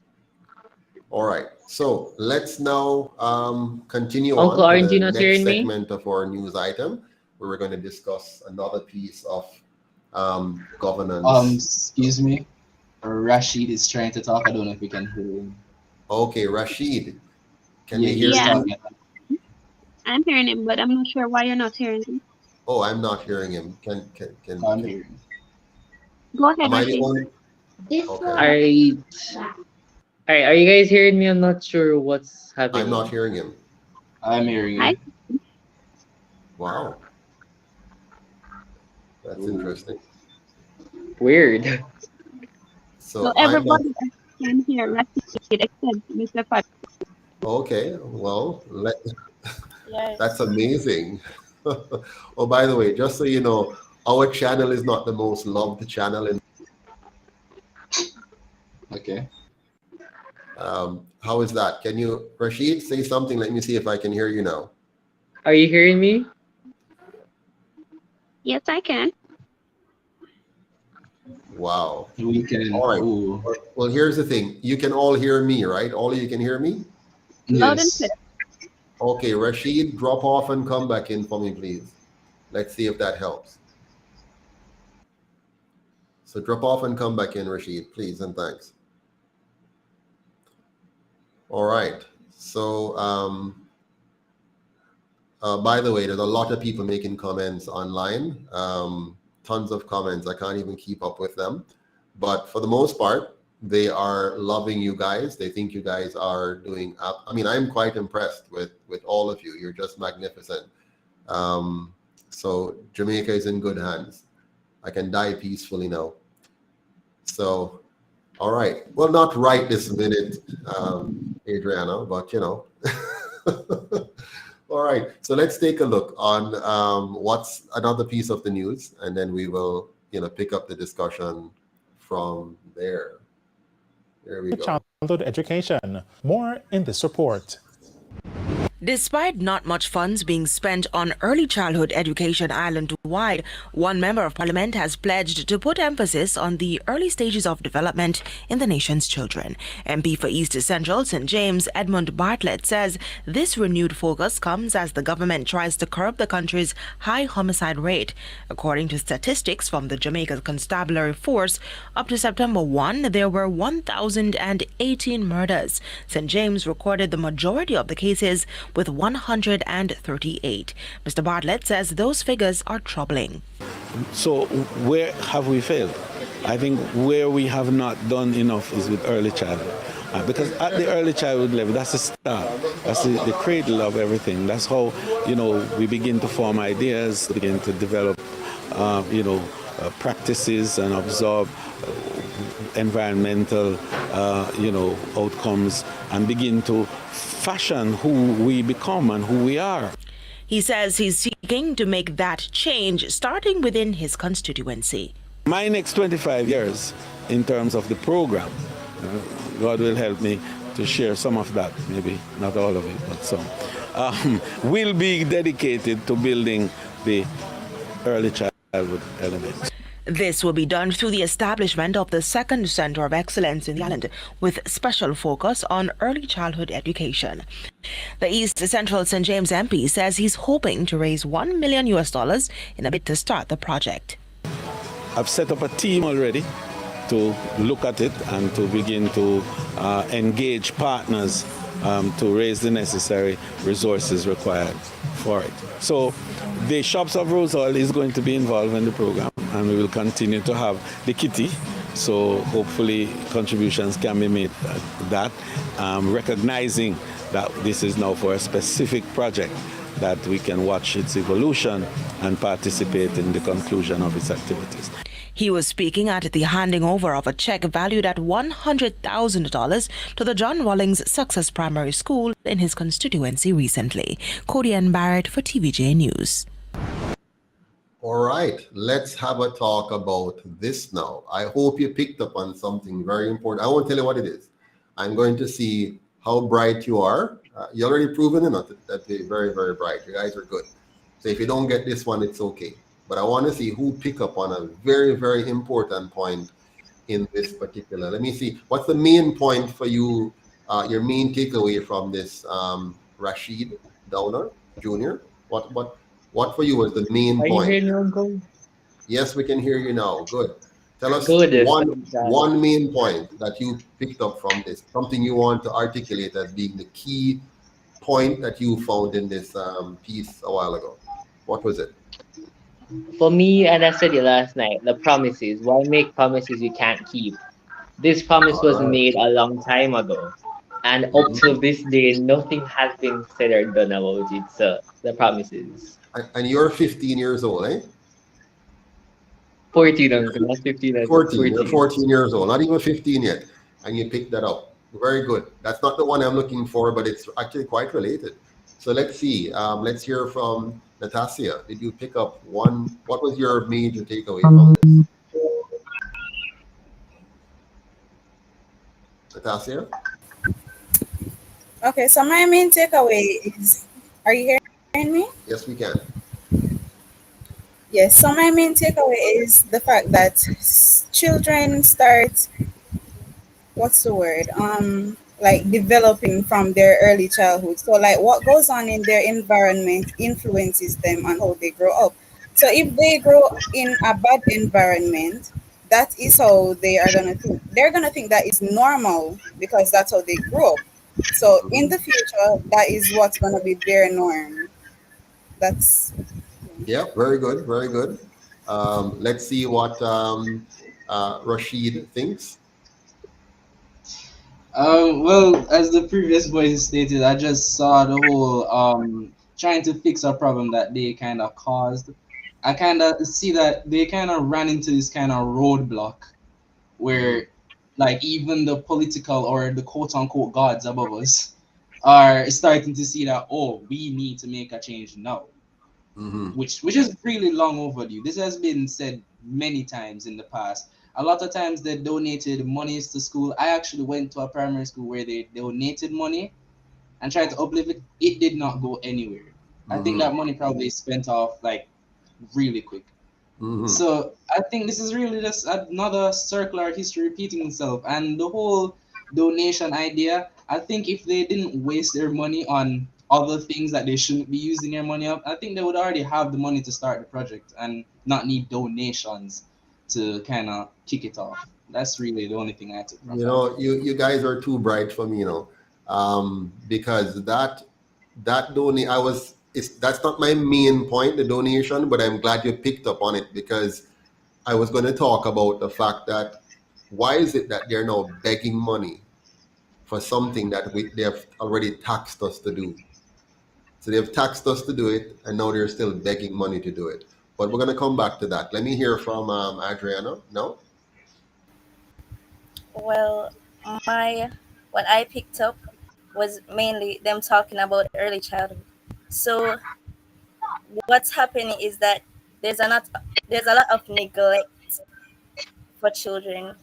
Like they always say, train up a child in the way he should grow, but there's no training happening. Like they leave the child on their own and just hope that they'll grow up a certain way, and then when the child grows up, they're not the way it should be, and this leads to our country's downfall, because the future, who are supposed to be the children, they don't have that mindset that they should have because of the lack of attention and time given to them as a child. They weren't grown in the mindset to say that, okay, it's time for me to grow myself, to develop myself in this way where I can help my country in the future, where everything can become better. So I think this is something that parents need to mainly work on, as well as teachers, because the educational system has also failed us in that aspect. So wonderful. Yeah. Well said. Well said. Naika, your thoughts before we go to Adil. All right. My takeaway from it is that I just realized how manipulative these people are.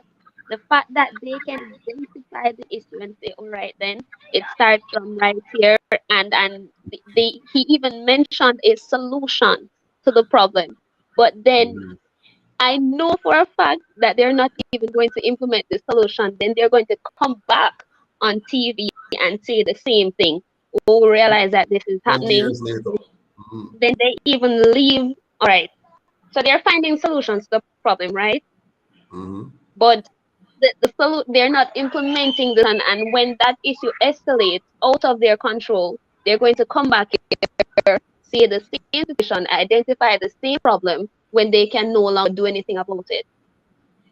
So in other words, Miss Williams, it has taken them 78 years to figure this out?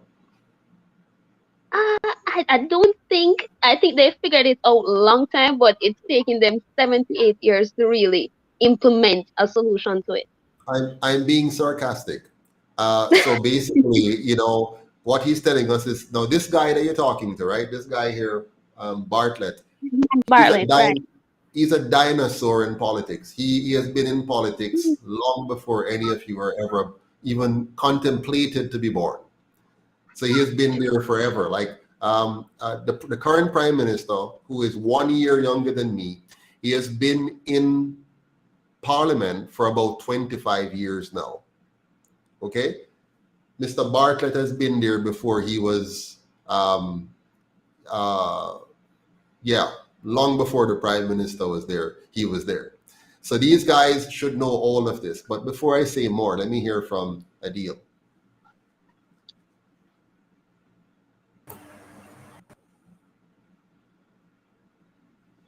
Adil, go ahead. Okay, so for the most part, I share the same sentiments as you all. Now, in terms of turning to early childhood at this specific period, I think that right now it's not exactly the quickest solution, but I guess you could say it was thought of a little too late, as you said before, because with most of the criminality occurring in the older generations, early childhood might have to be a more long-term measure that you would have considered before the crime wave really struck like that. So, I mean, it's a good move, but it's a little late, and it should have been prioritized firstly because education is the stepping stone to their success, and success and having a stable career and things like that are usually things that prevent high murder rates and upkeep a civil society. Excellent. Well said. Now, I think it's just a distraction. So what they're telling you now, it's a distraction from the fact that we're in a mess right now because of them. So they're just saying the things we want to hear or things that would kind of placate us. We're trying to do something about it. We now recognize that it's, we have to start with the children at the bottom and work our way up. So to Naika's point, he's being manipulative in a nice, subtle, sweet way. And he's trying to raise millions of dollars to fix the problem. And he's getting a check right now for some of it. All of this is a political distraction from the plain truth that for 78 years, they have failed to properly implement good governance so that our children, when I say children, my grandmother was a child. My mother was a child. I was a child. You are now young people growing up. And so over this period, they have failed to produce a country where the system of early childhood education prepares the nation to have a highly skilled, highly trained, very intelligent, very informed population. But here's a country that did us one over. Singapore, they are so highly educated there as a people that they have to import low-skilled labor. Can you imagine that? They have to import low-skilled labor. They have to import people to do their low-end work because their government made sure that the teachers who teach their children are the best of the best. So to get into the teaching profession in Singapore, you have to be among the brightest of the country. You have to be highly trained and skilled in your area of competency, whatever area you're going to specialize in, whether early childhood or secondary or tertiary. And so the children of Singapore, they get the best tutoring possible at the early childhood level. They even go as far as making sure they look at the prenatal level. And that's what the UIC wants to do. We want to make sure we address prenatal care. So the mother, before the child is even conceived, we must have healthy mothers and fathers to pass on healthy genes to their children. And then, of course, during the time of pregnancy, you need to make sure the mother is well nourished so that the child's brain is properly developed and all that kind of stuff. And then when they go to their first year of school, they're going into a program where the teacher is competent to teach. Right now, if you go to a basic school, most of the persons who are there teaching are not trained to teach, and particularly to teach at that level, and to ensure that the children are prepared for the next level of schooling. The government has also maintained a begging mentality, which you hear him kind of pitching again. Rather than using our tax dollars effectively, they encourage us, even as a people, to rely on begging and borrowing for our country to move forward. So they're always making announcements about how much they're borrowing, or getting cheers about, we've borrowed so much, or we've been donated so much, and we make excitement about how much has been donated to us or given to us. It's time for us as a country to stand on our own 2 feet, if you will, and start, being able to pay our way through life as opposed to building a country of beggars. And many Jamaicans enjoy begging as a pastime because we've been cultured into a life of begging and so on. So, well said. I'm getting carried away here now, because when I start to talk about children and education, it touches a particular chord in my mind. But last question before we go. I think someone mentioned it, that they have neglected our children. Do we all agree on that? That they have neglected the children over the years? Or there's somebody with a different view? Oh? I agree. 100% in favor? They have neglected our children. Yes. Yes, 100%. 100%. Wonderful. So let's continue to our next section of the news, and this will change the direction a little bit in our discussion.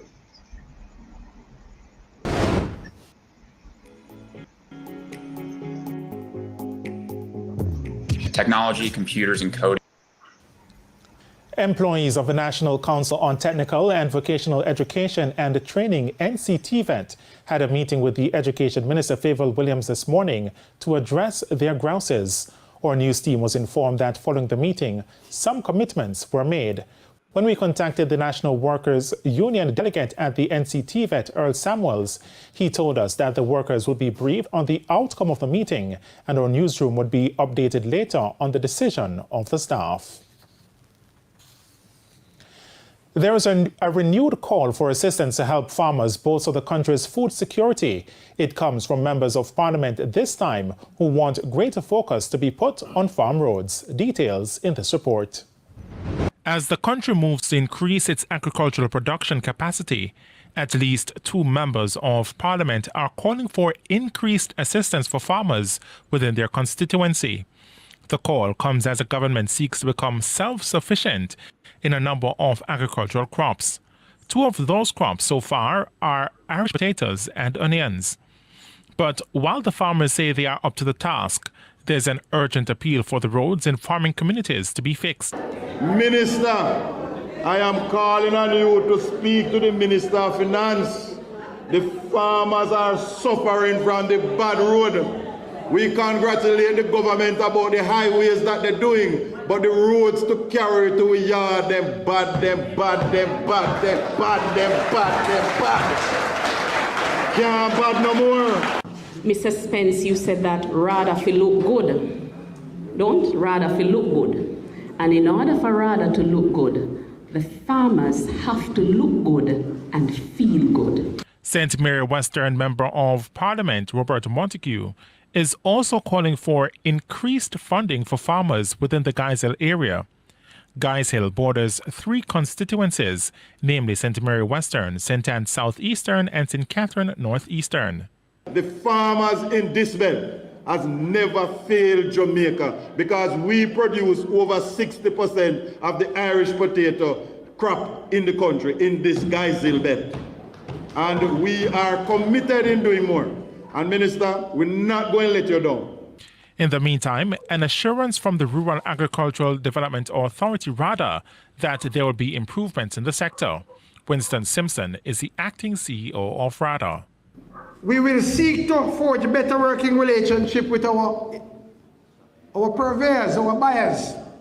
And we will arrange farm tours and validation with our input suppliers and our buyers. And we will build that relationship. Minister, we will build a relationship that you will see a new paradigm in the sector. And let me tell you, I'm committing the RADA staff now to give their 100+ support to make sure this program works. You are the bedrock to make things happen. The individuals were speaking at the official launch of the Irish Potato and Onion Program in Guy's recently. According to the Agriculture Ministry, 53 hectares of Irish potato have already been planted in Guy's Cascade in St. Anne, Mavis Bank in St. Andrew, and parts of Manchester. And it's now time for the Business Minute. Here's Cody and Barrett. Okay, we're going to look at farming now in Jamaica, and we're going to look at the minister's comments and put them into context. To begin with, where are my teammates? Where are you? I thought everybody left me. All right, here we go. Here we go. That looks better. Wonderful. Now, let me not preempt you. What when you think about the minister, one of the ministers of the government, speaking to another minister of his government and talking about the roads of our country leading to the farm. What do you think about that? Well, let's begin with Adriana. Go ahead. Adriana, go ahead, please. Okay. My thoughts on this is extremely simple. If the farmers are supplying us and they have to take that road, fix it. There's nothing else in my mind other than to fix the road. I don't think the solution is that difficult. It shouldn't be, right? It shouldn't be that difficult. What do you think, Naika? It shouldn't be. Naika, go ahead. What's your thought? All right, so like even if the solution to this is pretty simple. Oh, you're muffled. We can't hear you. You're muffled, Naika. Still not hearing me? Yeah, still bad. Okay, Adil, what do you think?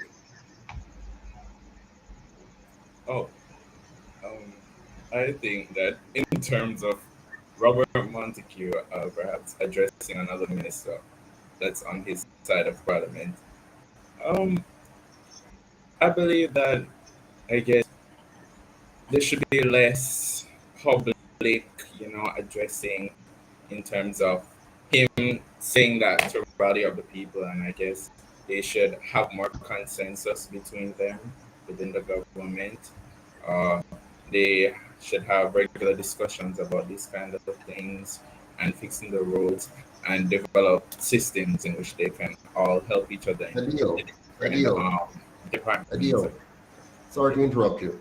But you say that the minister just mock, he might just mock the people. He might joke, He just making a joke, a serious joke. The road, them bad. He knows that they're a part of this. They're the reason why it's bad. Them thief the money.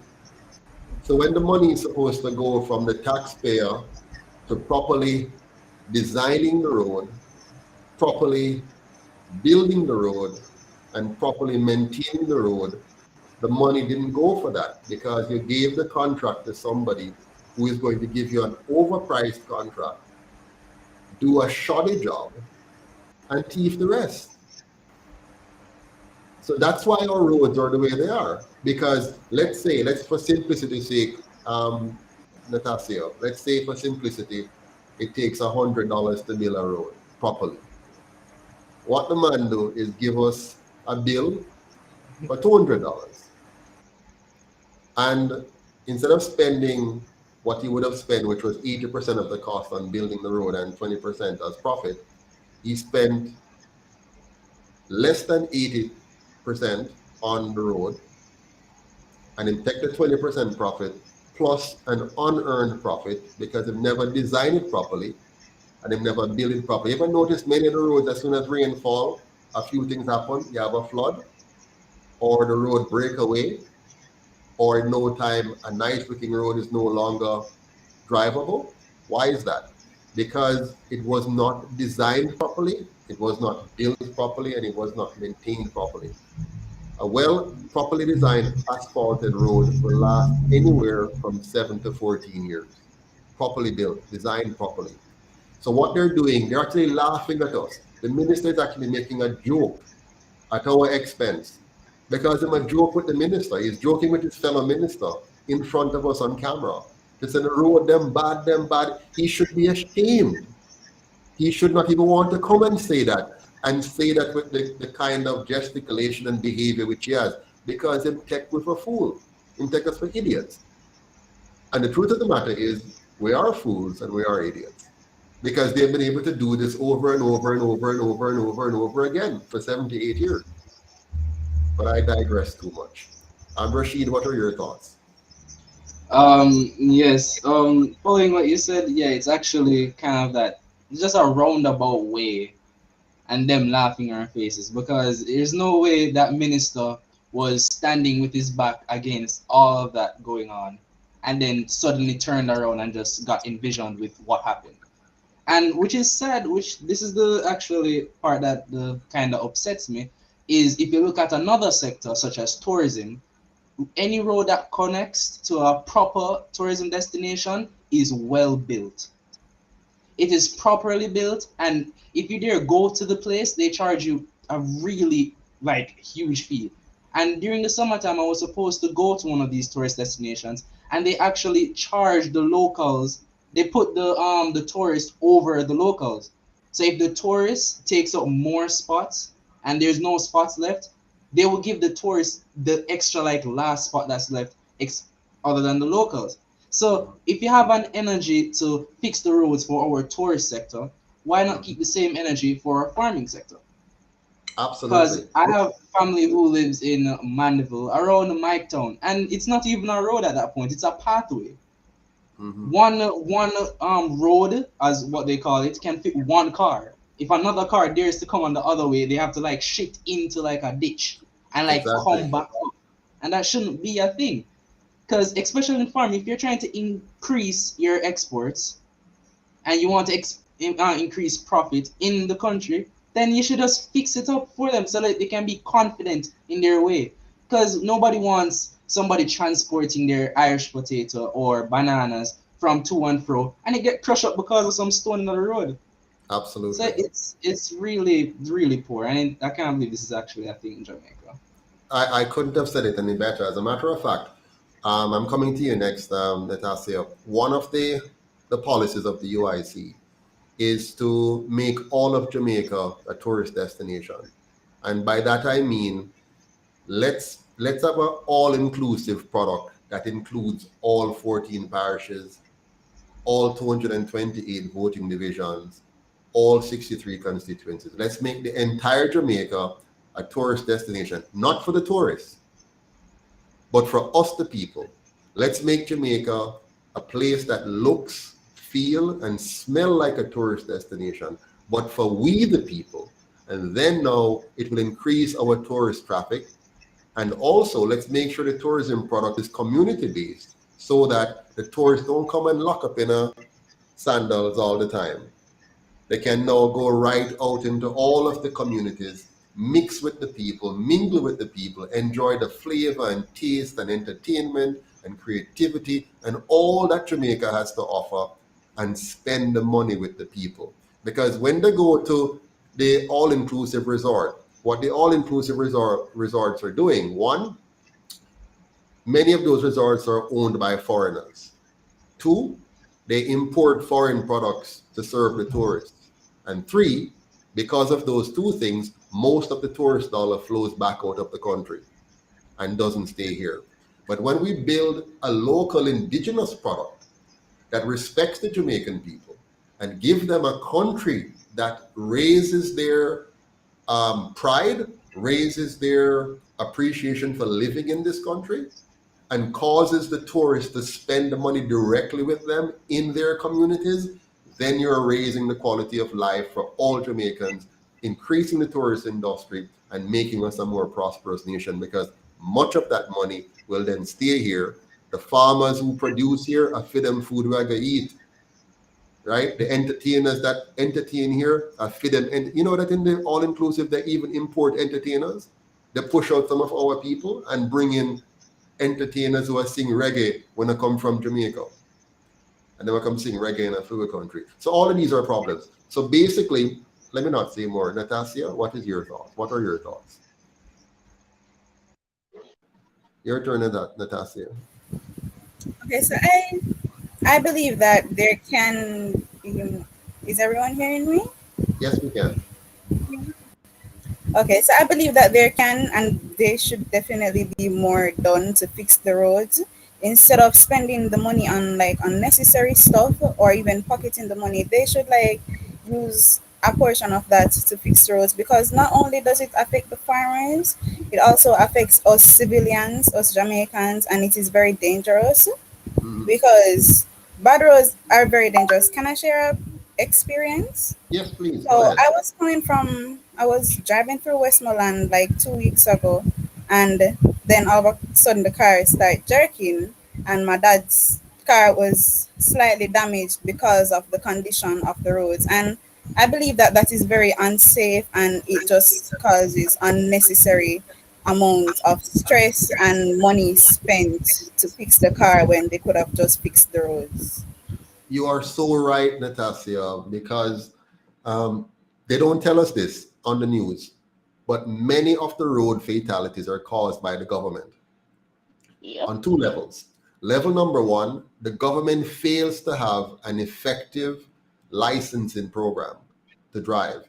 So many persons who are driving on the road beside you, in front of you and behind your father, probably buy them license, which means they are not properly trained in defensive driving and don't even know what I'm going to do. So for example, Rashid, you'll understand this very well. A person is negotiating a corner, but them not understand centrifugal force.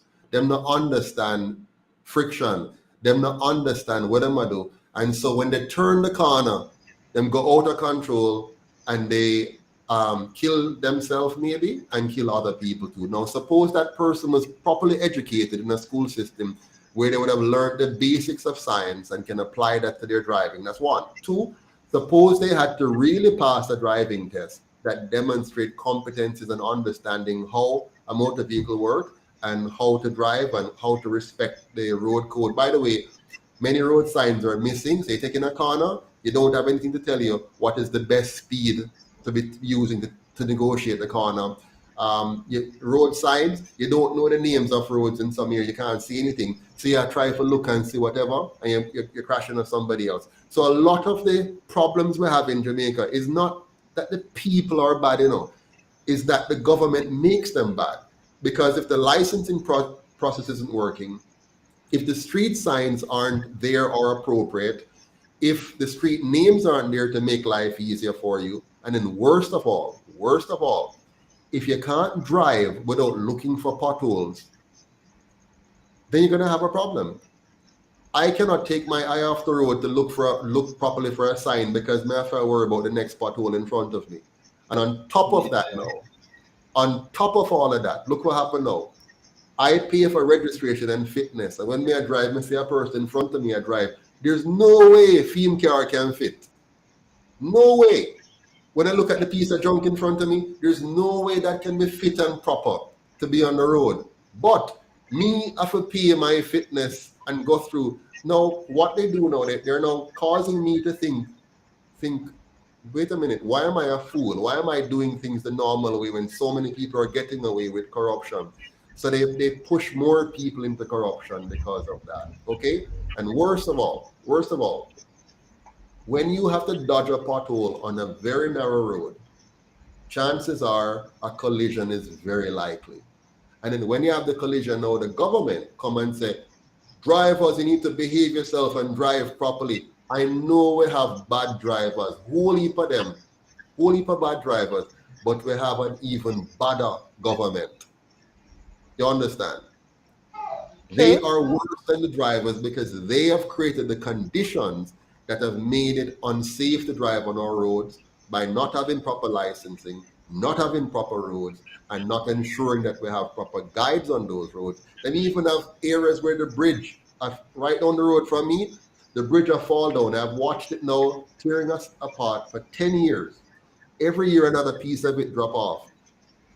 If they fixed it 10 years ago, they would have saved a lot of money because they would have fix it from the small piece. If they fixed it 5 years ago, they would still save a lot of money because they had fixed it before. Now it's getting worse and worse and worse. My point is, my friend, our greatest problem is our governance. Bad governance is the cause of much of what we see happening in Jamaica. But let's hear, did I hear from everybody now? Did I hear from Adil? Did you finish your point?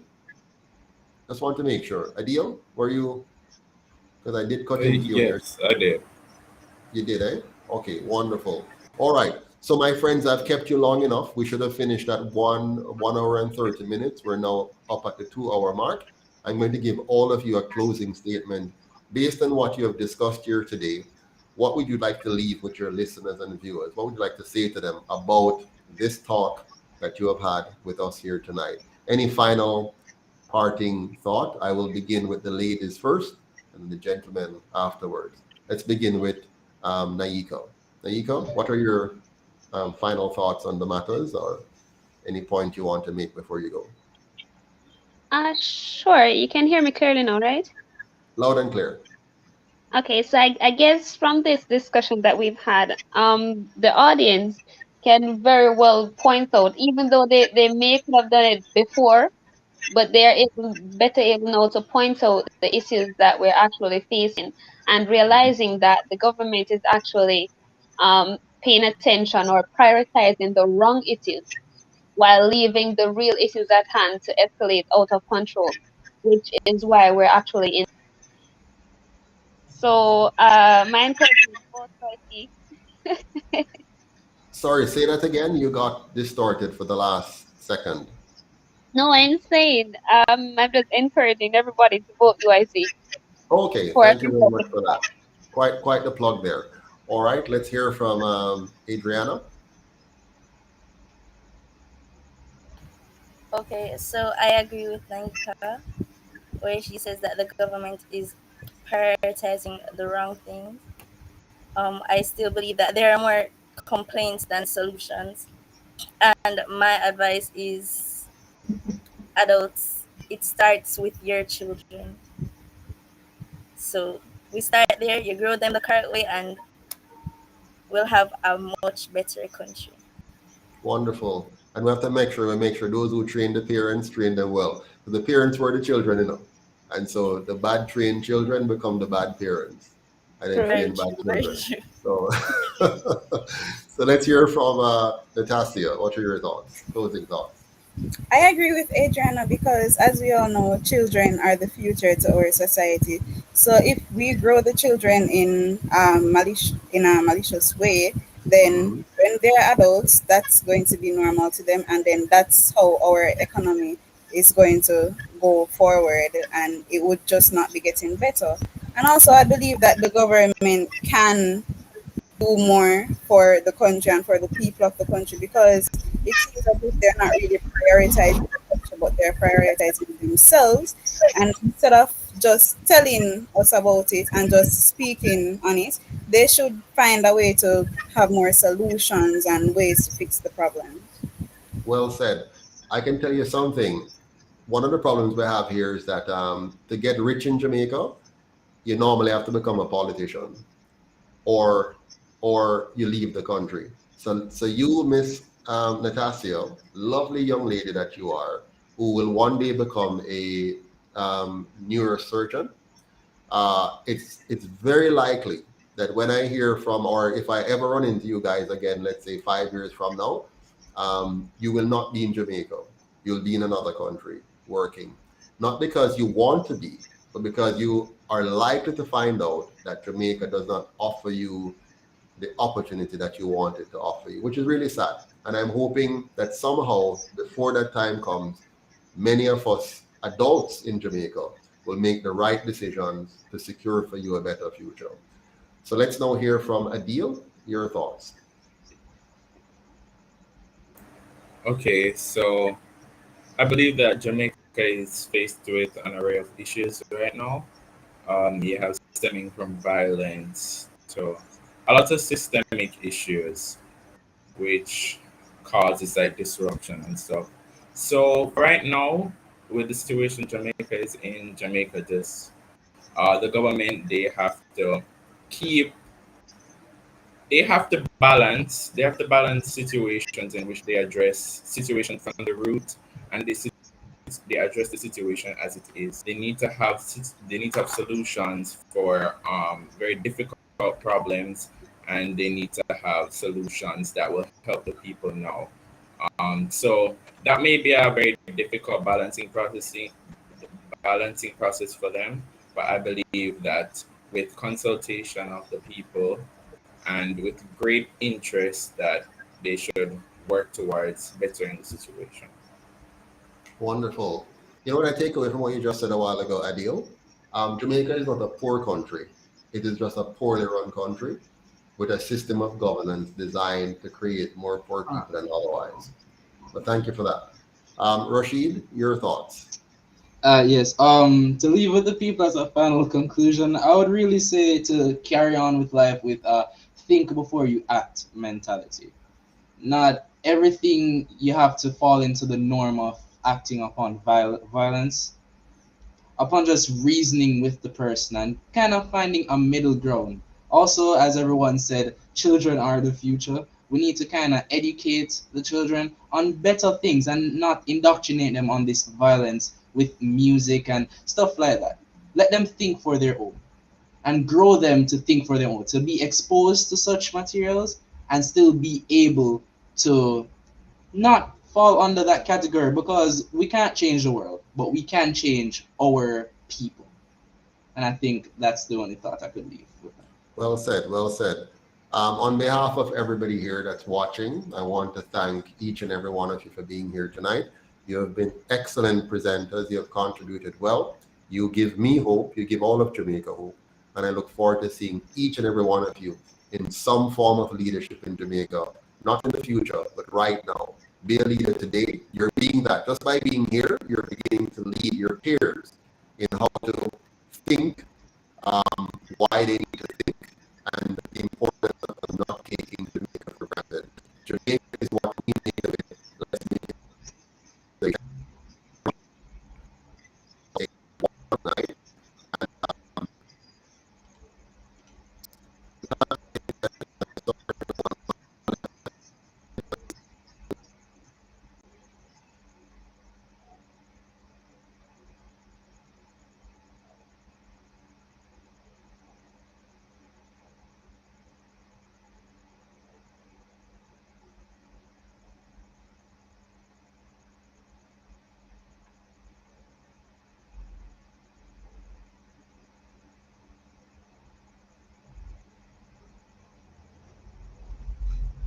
I think what Mr. Patterson was trying to say was thanking everyone for being here. Thanks to all the persons in the audience who joined us tonight.